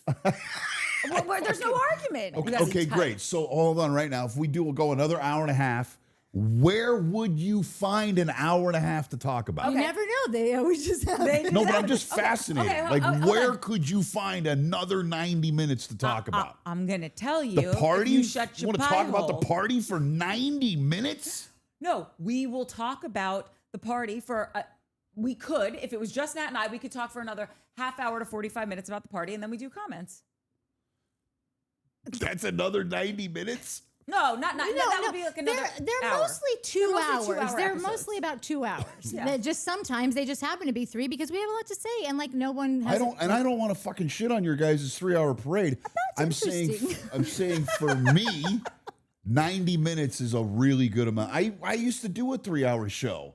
And I was like, this is too long. Too long for who? People want content. People are desperate for Content. long form content. Got it. Myself included. So. I'm just saying for me, 90 minutes was about the benchmark. And I say your body, your choice. I support that. I get it. I do want to cover this party because I do think it was the crown jewel of the episode when we're at Mary Steele's house. the Lisa John car ride. Have at it. It felt, and you won't get this, but it felt so reminiscent of like 100 seasons ago in OC when Tamara is riding in the car with her husband, where it's just like I want a something's- divorce. Yeah, and then she finally, that happens. Or like even, and this is a weird one because it's not a very great analogy, but still, when the wife beater and on Beverly Hills, Taylor and oh my God. I can't remember his name, but like we all know who Taylor and the husband that is no longer with us. Yes, he rest in killed peace. himself.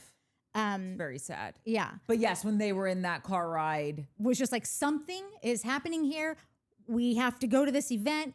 We have to play it cool, but we're both losing our fucking minds right now. But we're going to be silent because there's 2 cameras on each fucking back headrest. Those people hate each other.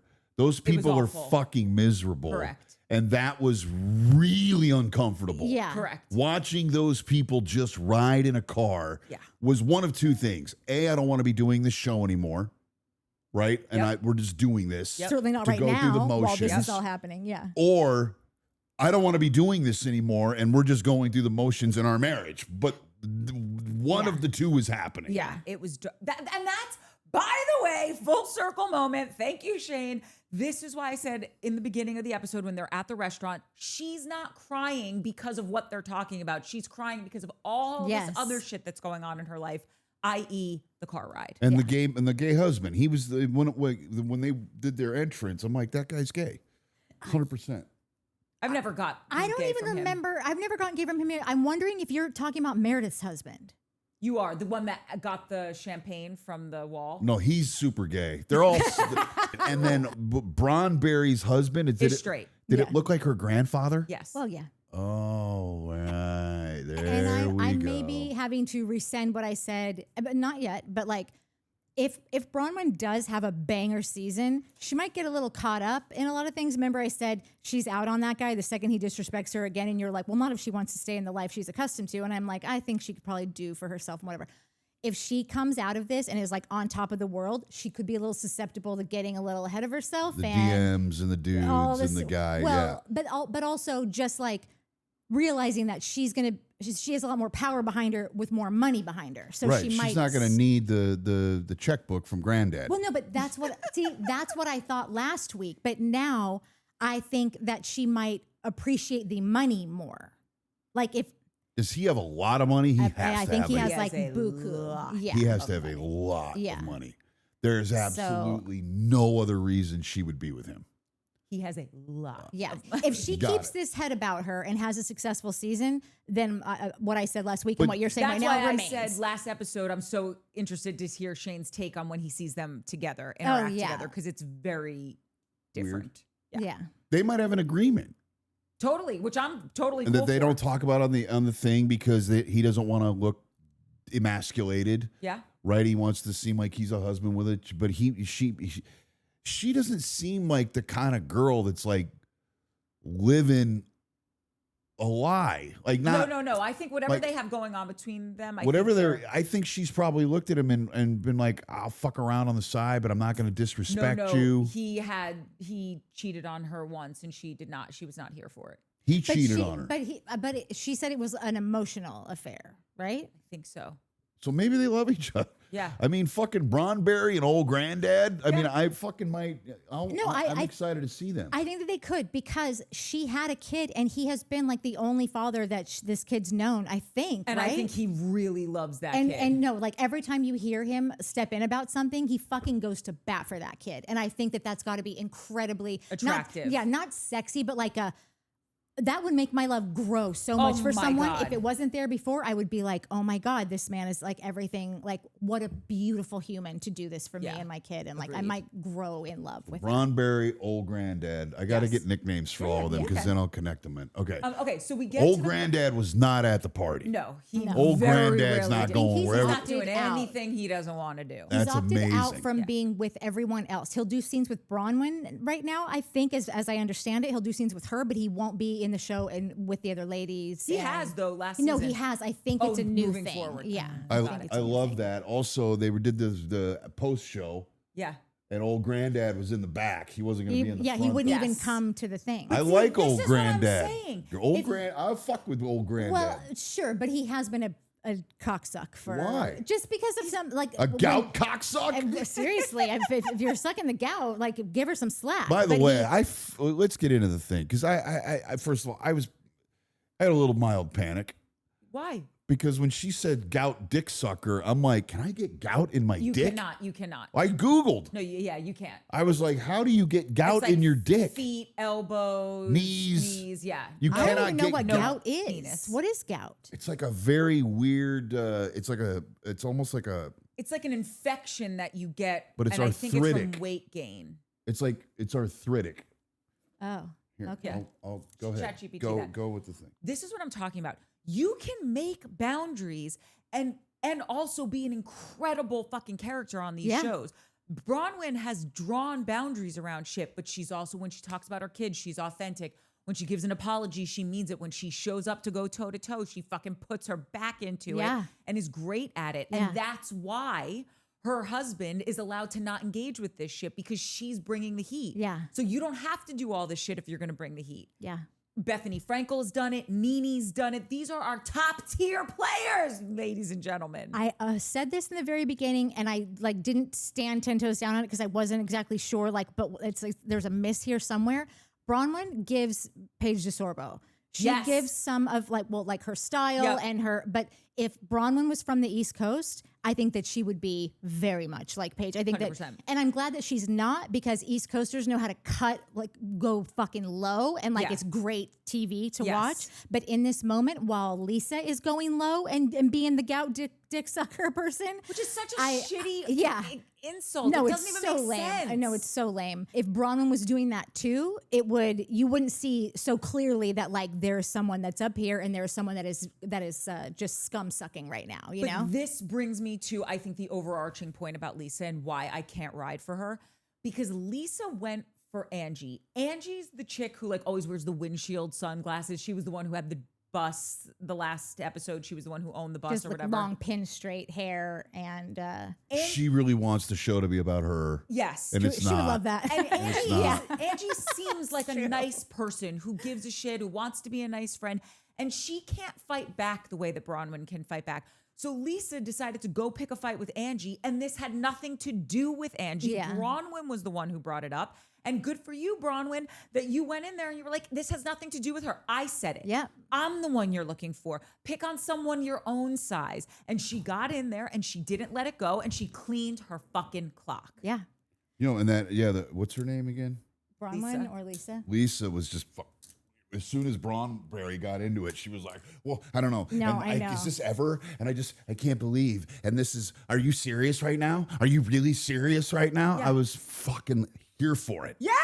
I was loving so it. good. And Bronwyn was just smoking her without even raising her voice. Yes. And, And like, made her just seem like this simple, silly, ridiculous, outmatched, outclassed. Yep. The whole thing was Yeah. great. She didn't ever place.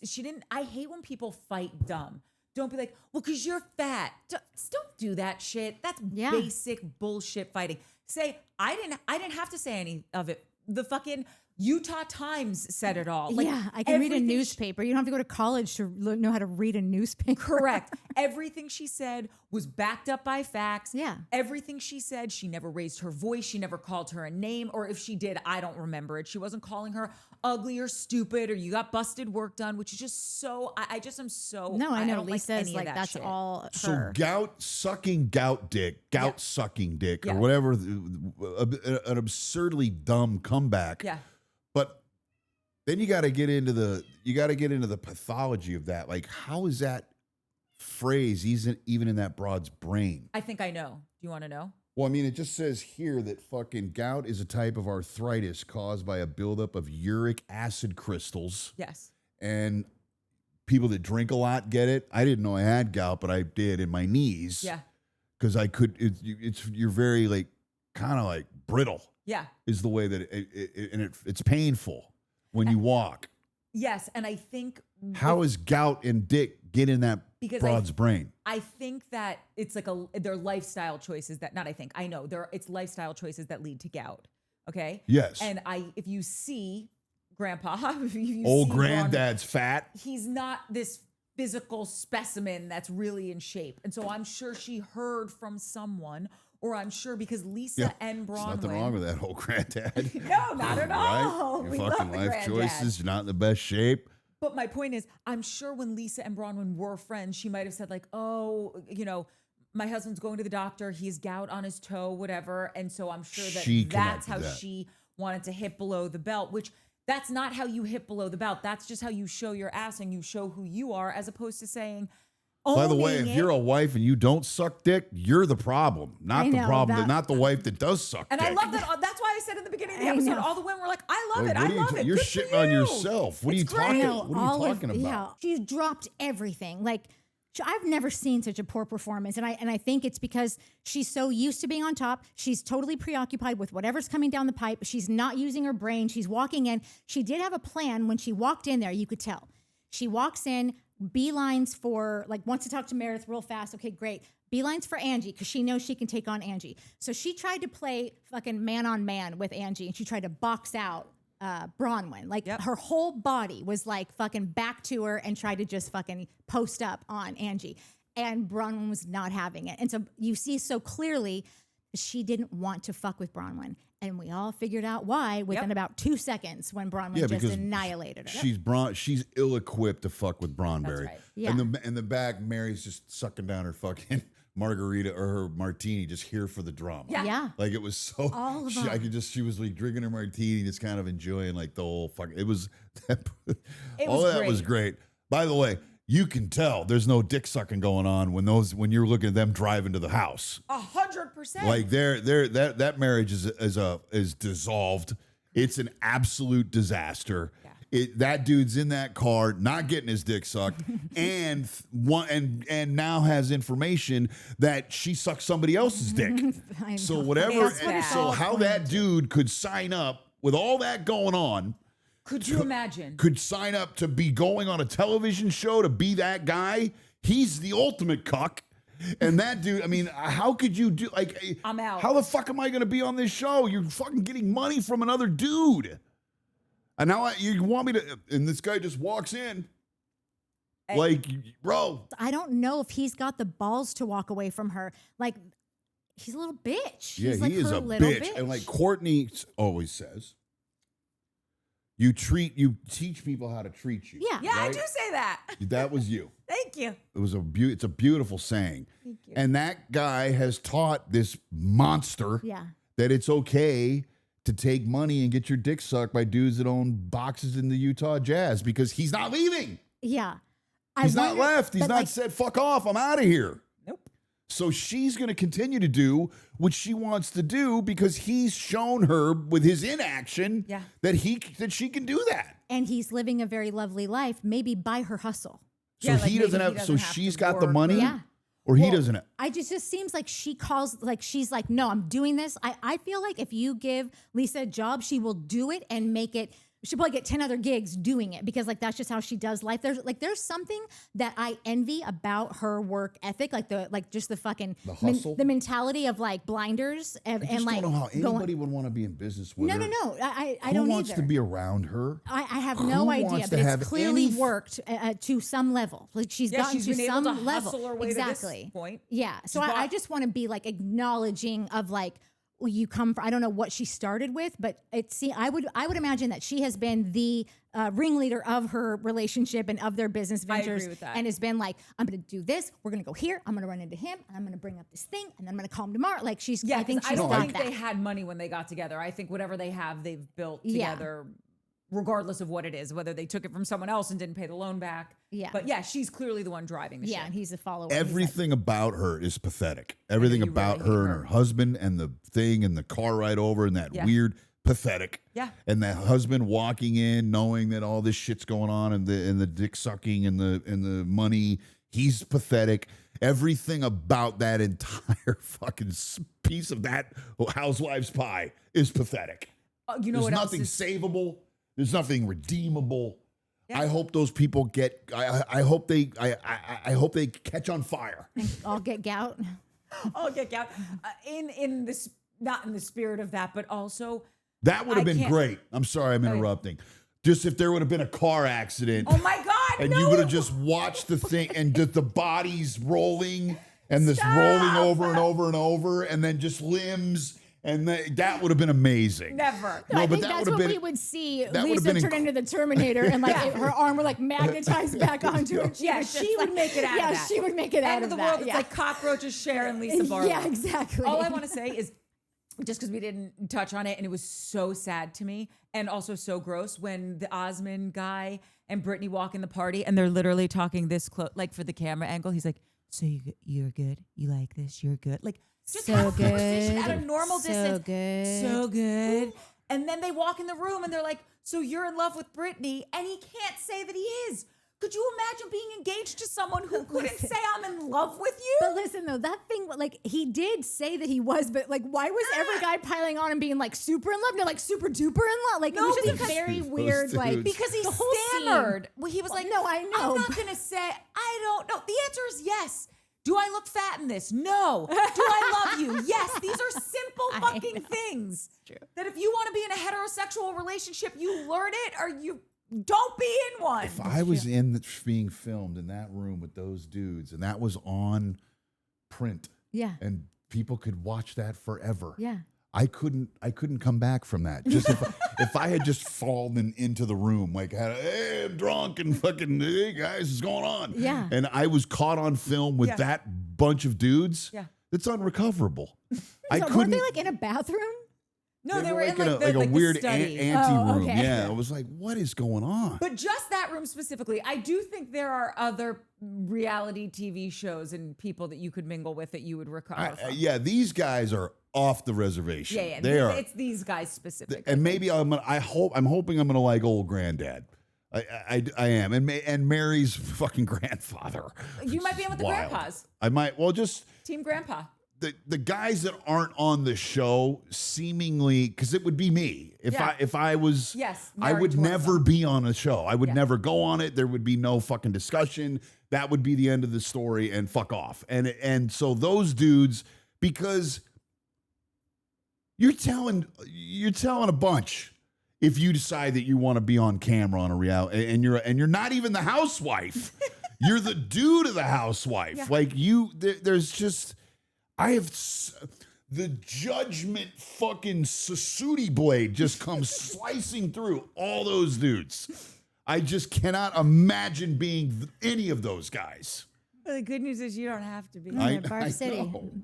Park City. I Park know, City. and like old granddad and real granddad. Yeah. They're it seems like they're once every few because they want to probably seem supportive of their wives, which wife. I'm here for. And by the way, if you're old granddad or real granddad and you got like a life going on that's yours, it's good. Yeah. It's like, fuck, this broad's got something to do. Yeah, and I got the gout, so I gotta go take care of that. I got an appointment. It's like it's kind of like it's a babysitter for my wife. Yeah.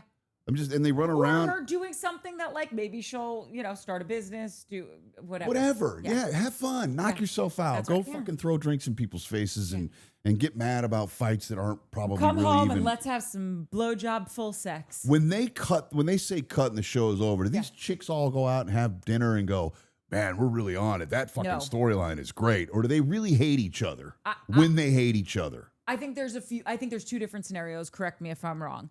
I think one, there's the scenario that someone looks at it like, no, these are work colleagues. I think that person's an asshole, but like, I don't hang out with any of these chicks when we're not filming. Then I think there are the other group of people who the show is their life. And yes, they leave the show thinking like, I can't stand this person. And when I run into them at a party, I'm ignoring them. Got You it. think I'm wrong? No. Yeah, I think that's accurate. This has been amazing. Yeah, you did it. Good Episode job. 2. In the 20 can. left, right? No, I think honestly, I think we're gonna have 16, so I think 14 left. Whoa! Yeah. I'm already fucking missing when it's going to be over. See? Don't you guys love them? This was great. This I was can't great. thank God for the Real Housewives. Yeah. Yeah. Love ya. Love you. Shane had a podcast called The Shane Show. We've talked about it last episode. It really was the most incredible podcast ever. It was so fucking great. He wasn't talking about housewives, so just get that out, and then think about if he would just talk about everyday life. Think about that. Yeah. Yeah. Man, Annie Herman, boy, so good. It was so good.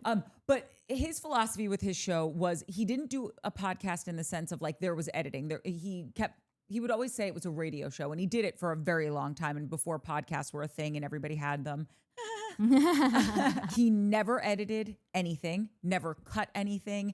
And there was no comments section. And he really liked just being straight, no chaser, to the people.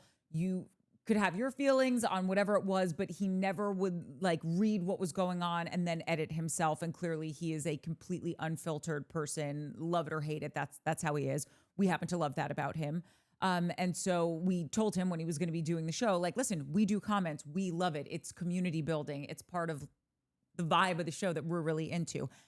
When we have, Nat and Mike started all of this, right? And no, the three of us started all of this. Totally. And I was going to say, and they very kindly invited me to be a part of it. And so the three of us feel a real, I think, sense of duty to doing things the way that we do them. But what we understand as we move forward and we invite people in to be on the show because, and I truly do mean this, like we're doing this so we can bring you guys more content. And for right now, we all have full-time jobs.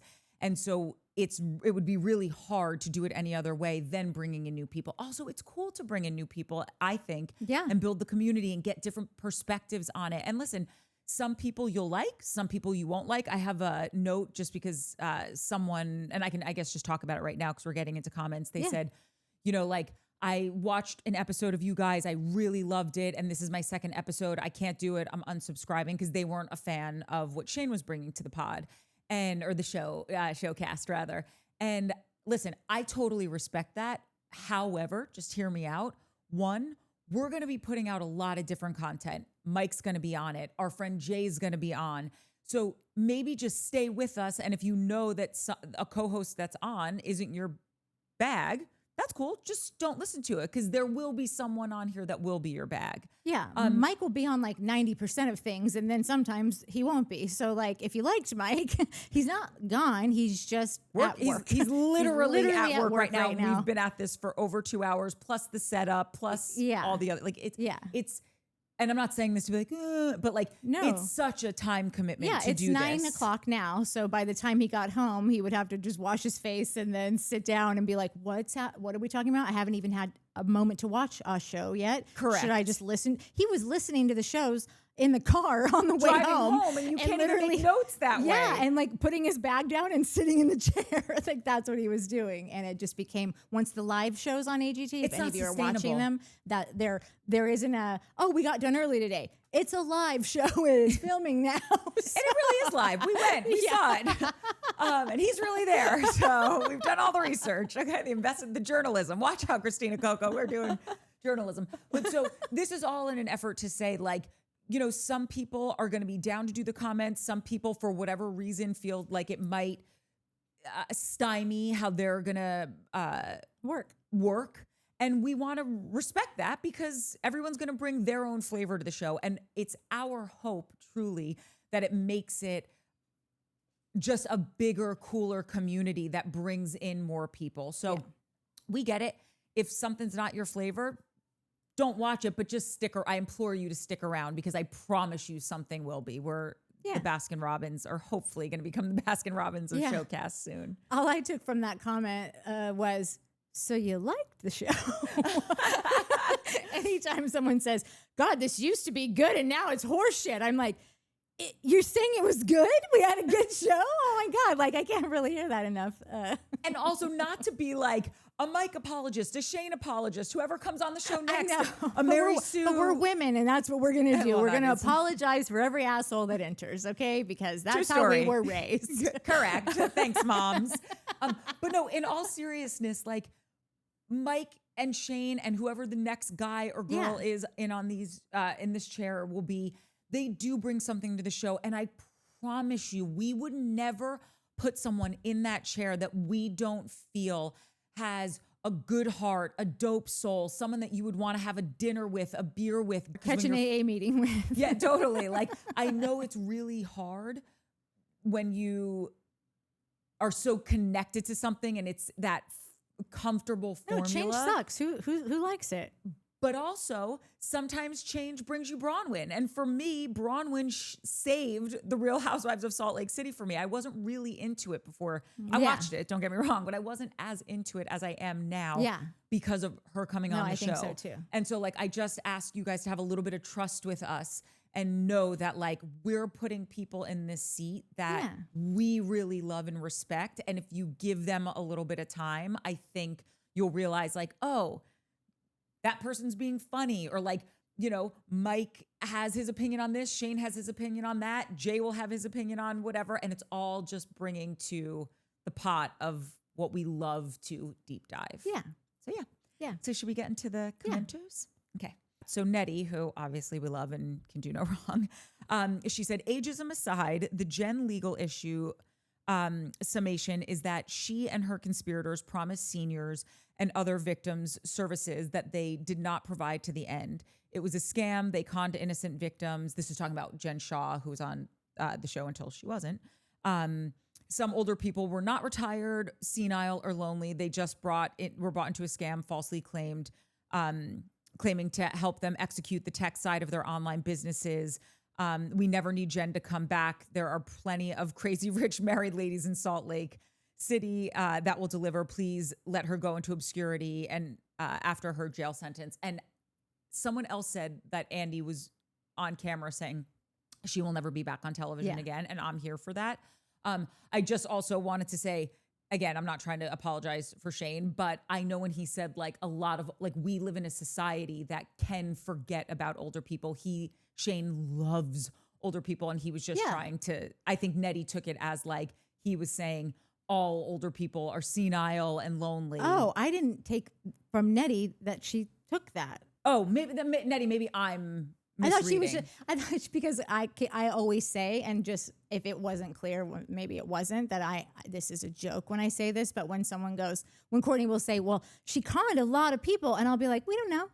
I know, okay. I just like sometimes think that these shows are so horrible that like if someone's providing a lot of entertainment and they're punching people I don't like, or they're just causing a scene somewhere, like I am a human and I'm entertained by them sometimes, and I like to ride the wave of like, are they too horrible for TV or just horrible enough or whatever? And so I like to pretend that I don't know what Jen did because I enjoyed her so much. So that's just me acting like playing ignorance is bliss, because Jen Shah was amazing. She drove me up a wall. She drove me up a wall. Lisa drives me crazier than Jen Shah does. So both of them drive me up a wall. Yeah. McFix said 3 minutes in, we got no Tiffy Studios, a Slane Slannery, and the one that looks like underdog. Shane is me when I'm off Straterra, and I am set. And I am set. McFix, that had me lolling. I remember being in the middle of something, or him saying something, and me saying, I just need to know if McFix is in on this or not. And you like, said the fix is in. Yeah. Oh my God. Yeah, like I'm like, okay, that so is we're not good. crazy. Like, can everyone just know that McFix has a great head on her shoulders? She will not steer you wrong. If McFix is in, if the fix is in, everyone should be in. That's the moral of this story. Yeah. By Vanessa Lewis said, the term is prosperity gospel. I did not know that. We were asking I last didn't know that week, either. Yeah. like if you're kind of dialing for dollars. Yeah. Oh, I think that's what I always thought it was, dialing for dollars. Anyway, okay. Tiny Panther said, I immediately love Shane and agree with him that Nick Viall is a douche. I think he should watch from the beginning of Salt Lake.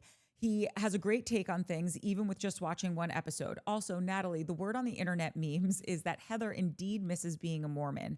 I think it's more of the community she misses and the things that go along with it. In her books, she does talk a lot about being sad, about her family not being close with her anymore because she is not a practicing Mormon. So I just thought you would be interested. I was saying she wanted back in the church to probably leave it, but I think the whole thing is rejection. I think that is supposed to be the religion and the kind of marriage that lasts forever and that keeps you forever.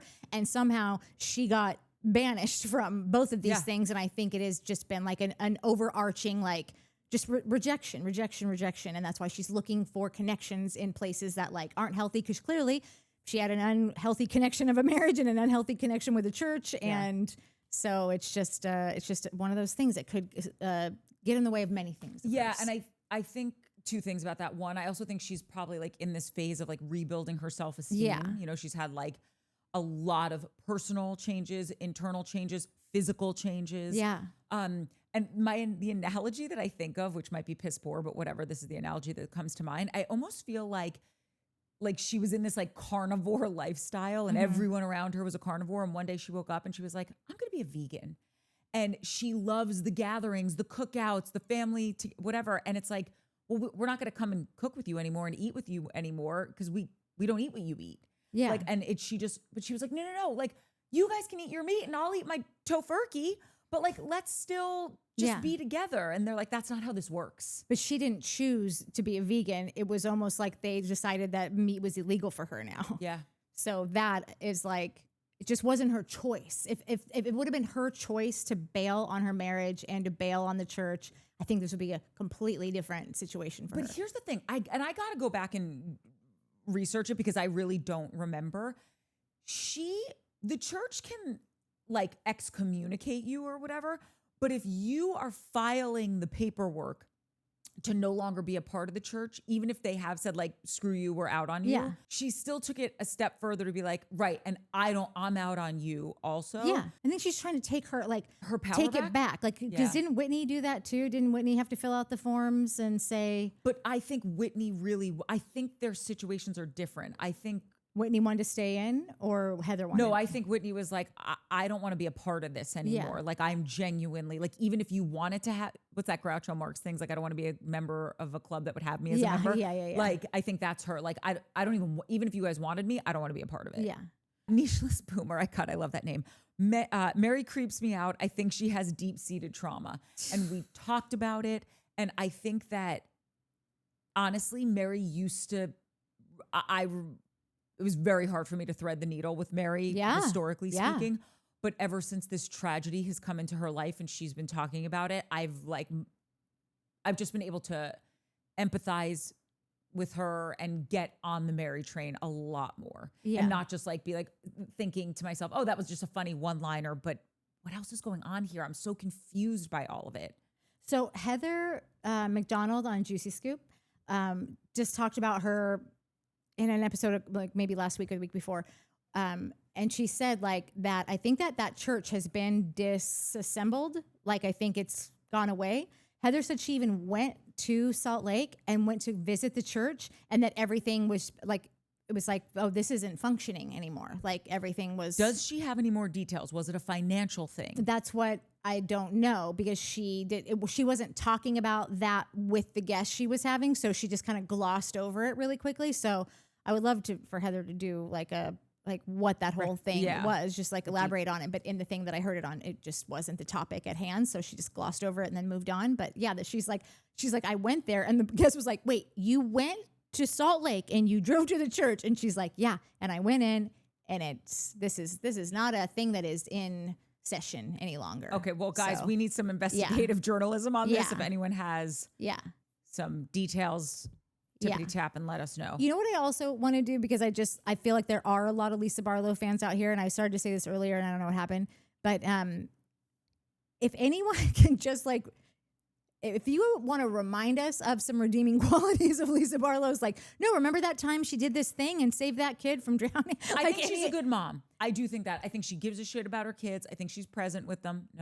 No, I think that she really fucking cares about her kids, but I'm not sure. I think Meredith's a more hands-on mom.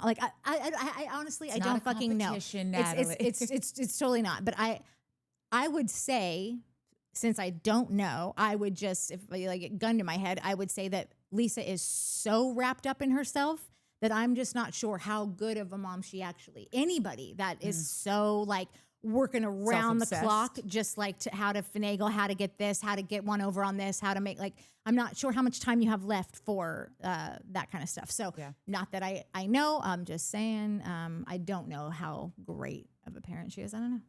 I just want to say something really quick that we talked about earlier in the episode, but when we were bringing up Mary stuff and now talking about Lisa as a mom, I know I said this, I touched on, Mary having her trauma, and then probably in this experience of doing the family days or whatever at rehab, because she hasn't said it, but I'm certain she showed up for that. She loves her child more than anything in the world. You can really tell. You know how our parents can say something to us well, I put up with it, so why is it a problem for you? And you're because you don't have to. I say that all the time, that's the generational difference between boomers and Gen X and millennials, that it's, no, we get that you did that. You know that no one's got to keep doing that, right? Right.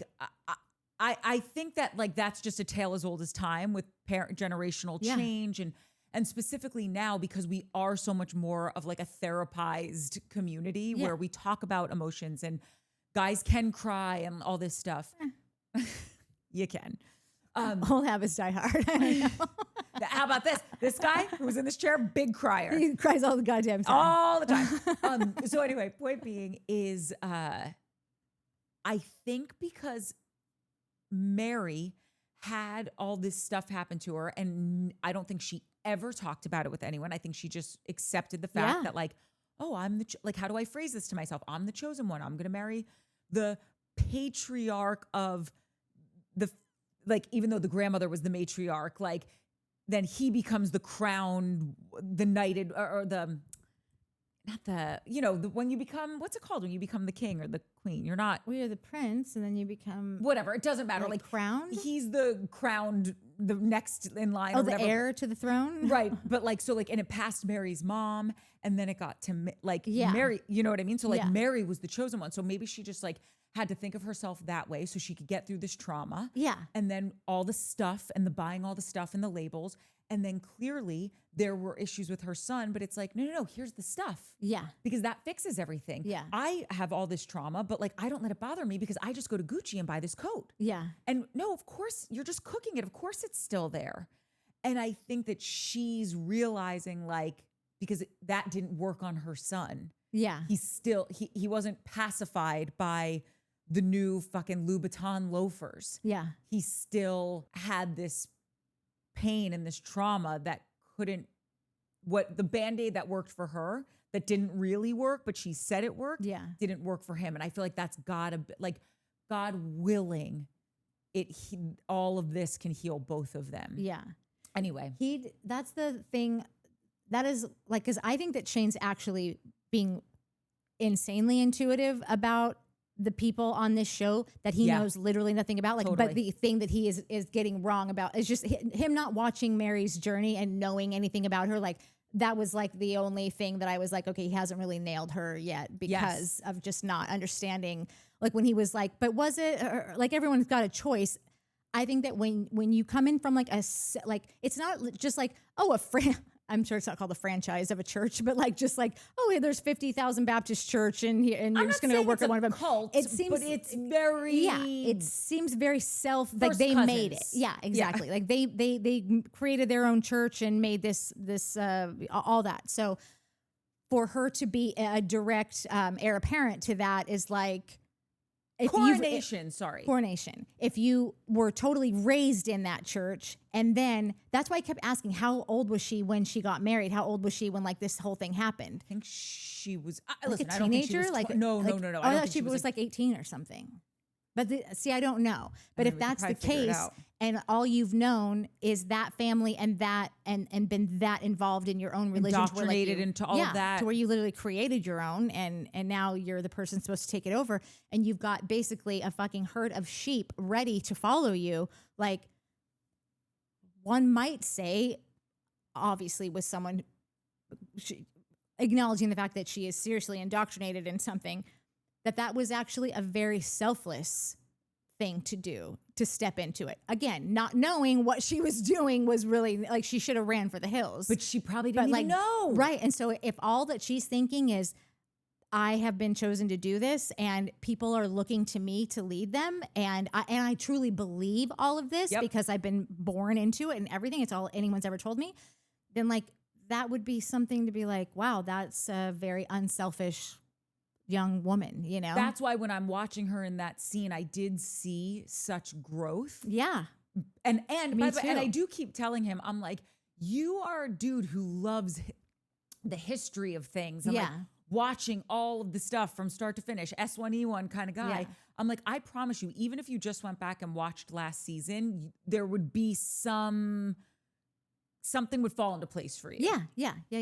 I think she was in her 20s when they got married, by the way. Okay. Because she's like 52 and her son's 21, which means she was probably like 30 when she got pregnant. She was at least married a year before she got pregnant, I would assume. Jen O'Toole, I have thoughts. One, this was an incredibly horrible start to Salt Lake's season 7. I could barely stomach it, but powered through because I knew you all did the work. Thanks, Jen. 2, Shane is quote unquote at the level. Shout out to Bethany Frankel. It's a Bethany Frankel reference. And hangs with the crew like a boss. He's an unfiltered Gen Xer, my kind of Midwest person, Minnesota here. He closed the deal with an ad infinitum effortlessly rolled off his tongue. That was hot. Finally, I think it would be appropriate to say Brittany will be needy until her needs are met. I heard that somewhere. You guys may have mentioned it. And again, even though it's the most brilliant thing, sometimes I still forget it. And I do think if all of her needs are met, like if she was with Mr. Jared Osmond, and like he was like a supportive partner and didn't pause when someone's like, "Are you in love with her?" I think she would simmer and settle. You know what's funny is I feel like he's like, obviously he asked her to marry him. I feel like they've been dating off and on for like so long. Like something must have changed in the last year for him to actually give her a ring and get on his own Instagram and say, this woman's going to be an husband, blah, blah, blah. Again, I understand that they are no longer engaged and it's all crap, but like there must be something about her that he has seen in the recents. And maybe it's just the newfound fame. Maybe he needs a little razzle dazzle. Yeah. And like, he's like, it would be kind of easy, and I could eat my words on this because it is a little, I am a Gen Xer, but I'm a cusper. So like it's the youngest one on that. So like, I don't know when the Osmonds were a thing, but I certainly missed out. They weren't in my generation. They were Shane's gen. Okay. Well, we're in the same gen though. We're just at different things of it. Different ends of the gen. Yeah. Yeah. Like I think I missed millennial by 6 months, which like I love Gen X and I think it's all fucking great, but I do miss some of the, I don't know. Anyway, he could probably use a boost in his, remember who this guy is? Remember who the Osmonds are? Like, let's get him back out there. So I wonder if that's why he's now going to things with her. And he loves the spotlight. Let us be like a moth to a flame. But then on the other end of that, why aren't they just getting married? If he is really into that, like it would just seem like, they should just go ahead and be together and stop breaking up all the time. Sometimes I think that she just must be really fucking obnoxious to like hang out with 24 hours a day. She is a ding-a-bat. Okay. I think that her popping off like that is because he's so erratic and she's going off of his roller coaster ride. Yeah. And that's why I say, to quote Jen O'Toole, she's going to seem needy until her needs are met. I'm not saying that she's some like zen, tranquil human if she had the best partner in the world. But you know how sometimes, have you ever had that friend that a little annoying, a little edgy, and then all of a sudden they get in a relationship and everything about them has calmed down and you're like, wow, this is so nice to just have this conversation. And all of a sudden we're connecting in ways that we never had because they're not constantly wondering, are you the one? Are you the one? Squirrel, ball, what's happening? I need to mate, because she was bred into her. She even said this, above her children. Yeah. Being a wife is prized more than being a mother. Remember she said that last season? I don't, but this religion continues to, I don't get it. Her whole life is wrapped up in being someone's wife. Wow. And the fact that I thought the whole reason was to be a wife was to like go forth and multiply. The fact that he keeps playing that push and pull with her, I think it drives her to be off the resi. Yeah. Shannon Ball said, I swear Lisa didn't go on the trip because she knew everyone would talk crap on her and Lisa wanted a reason to be mad at everyone. Great point, Shannon. And then she said, Brittany wearing a bikini is actually hilarious to me. And I'm so glad you said that because for whatever reason, that had me pissing myself. Just like when she was like, I have a bikini on. I know. I'm like, what's happening here? They were saying things that literally 5 minutes later, they would prove it untrue. Like, oh, we don't know where we're going. But then why do they have all these snow outfits? We thought we were going to the beach. We said to bring our bikini and some fucking rum. Like, but then why do they all have fucking full on snow camping gear outfits? Why, when they say, Lisa's not coming? No, I didn't know. And then literally in the car ride, Brittany's standing up for Lisa going, she's at a work event. She's known about it. She's had it. She told me all about it. Like, because so maybe you already knew she wasn't coming. Well, I think Brittany did. I don't think because everyone's not talking to Lisa. So like Lisa and Bronwyn aren't talking. So I don't think Bronwyn knew. But Brittany acted like she didn't know. She was like, oh she's not? Oh, I didn't catch that. And then because she's a dingbat, she forgot the story. You guys, you got to keep on with the storyline. Maria Aika Kent wrote, Whitney brought up the Lisa court stuff. Bronwyn talked about it more. Heather acting like she didn't need a newspaper. So fake. Heather is so far up Lisa's ass. Oh, you're going to like this episode, Mary, of us talking about it because we are on to that also. Yeah. Just like she was with Jen. Oh, great point. Because she did that with Jen Shah also. Heather so badly wants her to be her friend. It's gross. I like Angie and Mary and Bronwyn and sometimes Whitney. I forgot Meredith was even on the show. By the way, so did I. Also, is Molly Sorensen is that thing made up? Was all of that production? Because I couldn't find anything about it in real life. If it was, to your point of what you were just saying, it was the dumbest thing. And if it was made up, we don't need this. It served no point in the episode. It was a cliffhanger that Like, went come nowhere. on. Just fucking put these guys around a campfire and let them talk. It's more interesting. Yeah. We don't need it. Yeah. I would be curious to see if each season, if Heather, I bet you Heather has a person she tries to buddy up with each season. So I forgot about Jen Shah being one of those people that she did try to ride hard for during maybe a couple seasons. She did that with Whitney last year. She tried to really be like, oh, aren't they cousins but like extended cousins or something? But she really tried to grab on to that to be like, I think that she really feels like she loves a sisterhood. She loves a partner, I just don't an alliance. I agree. But what I don't understand about Heather, and I like Heather, I really do. I don't understand why she can only make her friendships work with the mean girl, with the Lisas, with the Jen. That's why I say, like, it's hard to watch her lick the boot that kicks her. Like, Whitney's not a mean girl. Bronwyn's not a mean girl. Like, these chicks and these girls wanted to have an authentic friendship with you. Why can't you make that work? Maybe because, like I keep going back to with the church. I'm sure she would leave the church if they let her back in. But I think it's all about like remember we were also talking about this on something different, like maybe why Shannon goes and dates the same kind of people or what her role is in relationships. Like you find that person and you'll pick the same kind of shitty person again because like you not only do you know how to do it, but like you think that you fucked it up last time, but this time you'll make it right this time. So maybe she was, because Lisa Barlow was such an asshole to her from the beginning. Like that was like I think the first kind of part of like in the pilot story. I think we find out that like they had gone to school together, but Heather was like, well, I didn't really know her or whatever. Yep. So she's like she's chasing after the unattainable. She's chasing after the people that don't really like her or something to like, no, I'll get her to like me this time. No, I'm skinny now. That's right. I'm skinny now. My business is doing great. I'm wearing shorts and hosiery. Like that's a style I wasn't able to partake in, 100 pounds ago or like whatever it is. Like it just hosiery. Yeah, she so badly wants to be a part. Yeah. Of a crowd that's not cool, man. Okay. Lola Broadhead said, oh, I love this. In the UK, we say submarine Catholic. You surface when in trouble. Yes, I know this is not true of submarines, but Creaster Catholic is a wonderful new term to me. I thought that is so funny. Submarine Catholic. I'm going to be using that. I also love when people say what they have to say and then they'll do a parenthesis and be like, just so you know, I know that doesn't make sense. I'm not an idiot because I live my life in a constant disclaimer. So when I see it in other people, I go, thank you. Yeah, I love a parenthetical. Yeah, I love a disclaimer. Meteor Wine said, definitely needed a Vicatini to make it through this episode. Nice callback. You, man. Note to producers, it's just reality TV. Remember? The Showmance episode was way more fun than the season premiere, although Mary coming in strong. Nat, Court, you might be onto something featuring a noob for color commentary. Nice work, Shane. I do think it is fun that, like, for someone who's never been to the zoo before to be like, and do you see that one over there? Yeah. The last of its kind. Oh, don't get too close. And do not feed any of the animals. Not because they have bad reactions, they just don't eat. One thing I noticed that I did last time that people also might just be like, oh, this isn't like what I came here for, is just the pacing of the show.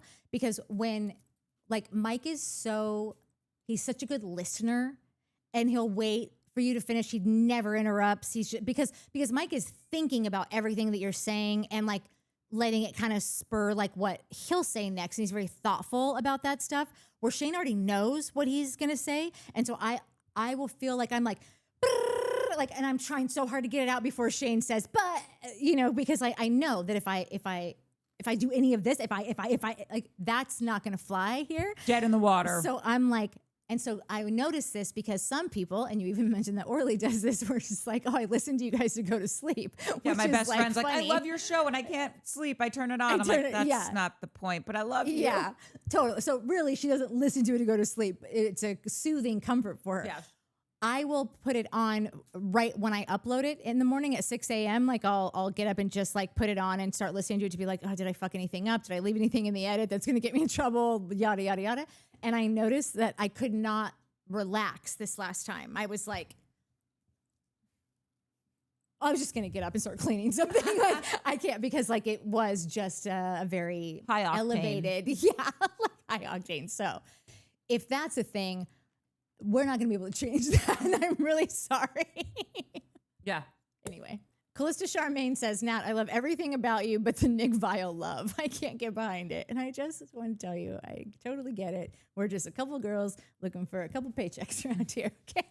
I do like them. I know you could hate me too for No, it. I know. I do too. And we have talked before about how like before he did get like bigger, you know, more money, more problems. Like he would kind of go on wild tangents about people. Yeah. And now that he's got to get guests, that's just life. Like you can't be the same snarky asshole that you were when like you were just, you know, getting some YouTube ad dollars, 5 pennies for this and that. Once you start getting the bigger guests and getting the deals with bigger companies, like you have to. So I do wonder if like that might be what you're noticing about him, because it says he seems different and changes his opinion to whoever's in front of him. And I got to tell you, long view, I might do that too. If someone's paying me that mortgage $40 money, million, I will. Or pay for that house in cash money. I might change my tune. Yeah, also. exactly. So, you know, and also there's not a lot of people in the like that focus on shows and entertainment that are doing long form and a 2 to 3 hour show every day. Like there's not a lot to compete. So maybe a new Nick Viall 2.0 will come along and I'll sing a different tune. But for right now, I don't mind him. I enjoy the show a lot. C.S. Peterson says, the Housewives grow on you. I watch and just find the humor and laugh at the ridiculousness of it all. And I want to frame this because it's like a self-affirmation. I want to, because sometimes I get so heated on these motherfuckers that I'm just like fuming out the ears and I'm cursing every other word, going a mile a minute. And like, I want to remember, like, and I get there with a lot of them, like with Jersey now, like it is pure entertainment. I'm not freaking out. When things are going down, I'm like, this is incredible. Yes. Get it through the end zone. Yes. Welcome to the party, man. Yes. But it takes a minute. So don't be just know that. Be cool. Don't be all uncool. I'm trying, man. You're getting there. I'm trying. Gotta really toe the company line over here. I know. Denise Fawcett says, Black listener here. In my opinion, I don't think that there is anything wrong about calling Mary a unicorn. I also think she's very problematic. I miss Mark, but Shane is great. Love the show. And yeah, she's so problematic. And I think that I freak out about I feel like there's so much about her past that we're still trying to figure out how it all went down. Yeah. And we're also like taking like what we know could be, which is what we do here, take what we know like could be a part of growing up in a church that your family founded and everything. And she has been such a psychopath for so long that I can't help but I'm now to a point where I'm like, until I know why this person is this way, I feel like I just want to be like, I appreciate her here and I'm going to find the good in her and whatever, because the possibilities of what could have been her childhood are too much for me to go in too hard on her. I think there's a lot going on under the hood. Yeah. Harris says, the show was Shah-mazing with Jen. I hope her and her cellmate Elizabeth Holmes are doing well. And I do love that she's like out of place. Like there's somebody else besides Elizabeth Holmes there. I can't remember who the other person is, but it's another like person that you saw like you want to like spread the scammers out so they can't unite and be like, once we get out, we're going to one take big scam. Yeah, exactly. Mary Ika Ken says, Mary is my favorite. All her asides, I cannot stand Lisa B, but she's good TV because she's so wackadoodle and delusional. And like I said earlier, I was talking to Barry about that I'm going to be there with Lisa at some point. It just has not happened yet. So that's why I'm like really excited for a takedown. But I usually do get there with them at some point. So I mean, it took me over 10 years to get there with Lindsay from Summer House, but it happened. Oh yeah. Oh my God. That was the longest one. I think. Now I love her. Yeah, totally. But Lisa's now I flipped on her. So now Lisa, I could get to 10 years and still. I agree. I think that it's going to be, because I do think that there is a shot, because Lisa has been such a, what do you call it when they toe the company line? They like has been such a good person, like a good, reliable to just walk in and blow shit up every time. And like a show absolutely needs that. And nobody's denying that. So there's a part of me that wonders if there was a discussion about like, you're going to have a shitty first half, but you're going to come out triumphant. Because I don't know if they're going to bury her. Like she's done a lot for the franchise. I also think, for better or worse, the irony, divorce really has someone's star rise, helps someone's star rise. And I don't wish divorce. Right. Of course, if you're in an unhappy marriage, then yes, please get divorced. But like, I'm not looking for anyone to get divorced or for marriages to fall apart, but from the seeds that they're planting, from what we're seeing just from jump, there's trouble. Yeah. Something seems off. Yeah. And so I would love to see Lisa dating. And I think like her just being like sad about it or getting her groove back or all of that could lend her to be a more endearing character. Yeah.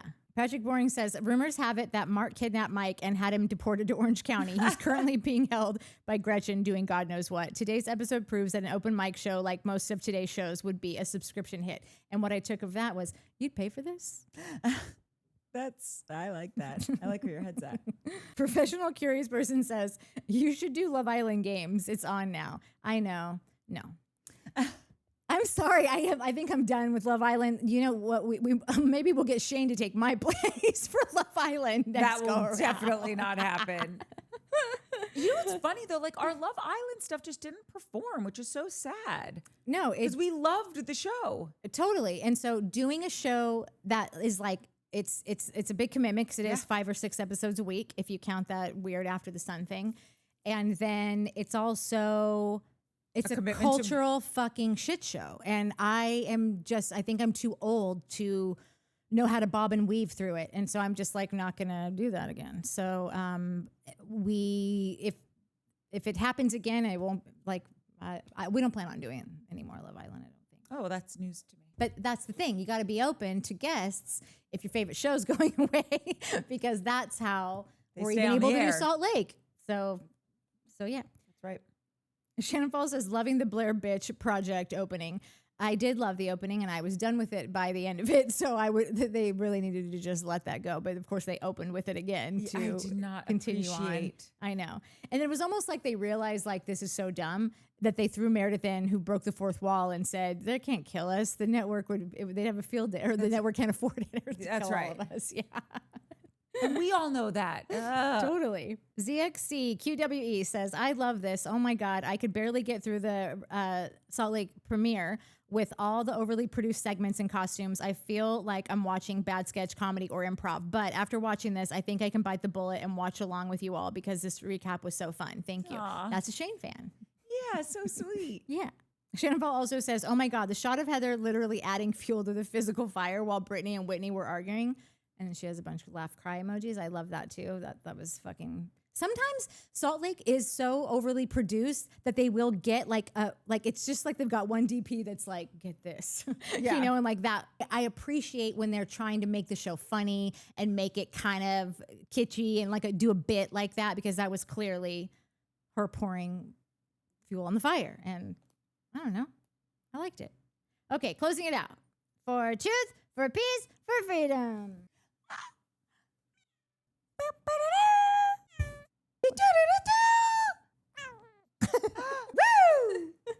Good job, Manny. Okay, the way I look at the Housewives is like playing Barbies for adults. We ask Mike to play with us, and he agrees, but he rolls his eyes as he puts the new mini skirt and tube top on his Barbie as he watches golf. We ask our other brother, Shane, to play Barbies with us, and he also agrees, but he pops their heads off, burns their hair, and buries them in the backyard. This is brilliant. That was fucking perfect.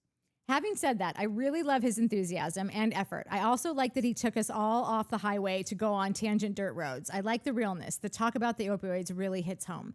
Shane also tossed in a nugget of new info about Dave Portnoy's sex tape. I had no clue about this, but just ran a quick search, and there seems to be something controversial about it. I'll have to look into it. Anyway, I like Shane and think he's going to be a great addition to the team. Ditto. When someone has scammed you or ripped you off, you have been Creflo-dollared. If I found out my pastor owned a $65 million luxury jet, it's time to start shopping for a different church.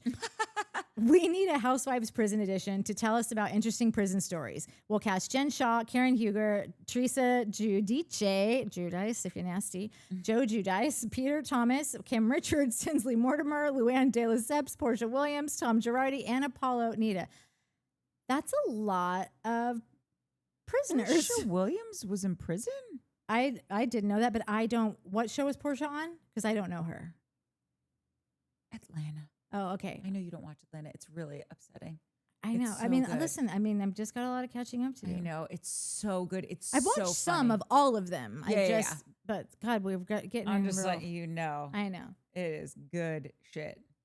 Yeah, that's it. But I had no idea there were that many prisoners. I need to go back and reread that list because I know there's some. Oh wait, did she say Joe Giudice also, or just Teresa? Oh, okay, yeah. Yeah, I didn't know Portia.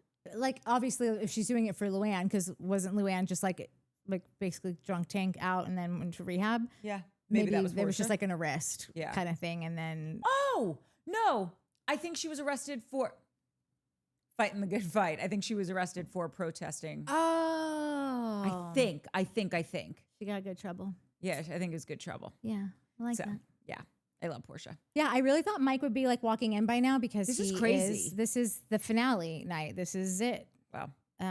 He's got to go tomorrow to fucking break the whole place down, or tell people to break the whole place down. I'm Well, like, somebody's got to tell. yeah, I somebody know. to do it. If you got if nobody there to tell anybody to do anything, Who would do what- stuff? That's why I have to moderate. Yeah. If I don't tell him what's up next, he Yeah, doesn't know. you know. Yeah. Yeah, he's on golf. Okay, well that's it, and that's all. Like and subscribe. Yes, like, And- subscribe, and hype. We will Hit the hype button. Yes. And I hate this because I know that, McFix says hashtag Sundays are for Showmance, and they really are, but we're not going to have a Sunday episode this week because I have to go to a friggin' funeral this weekend, so we have to leave Friday, which is when we would normally film. So we're not going to be able to film Orange County until Monday, and then we'll be back. Mike's on Orange County, Shane's on Salt Lake. I feel like something else is starting up soon. Can't remember what it is. But then that means you but- get 3 eps. Yeah, next we'll have week. 3 episodes next week. Yeah. But yeah, no Sunday show this week. But hopefully Salt Lake this week will be up on Friday, and then you'll just have to space it out. Yeah. Love ya. Yeah. Bye. Love ya. Oh, I hit the Bye. light. Oh, well. Ciao, ciao. Now.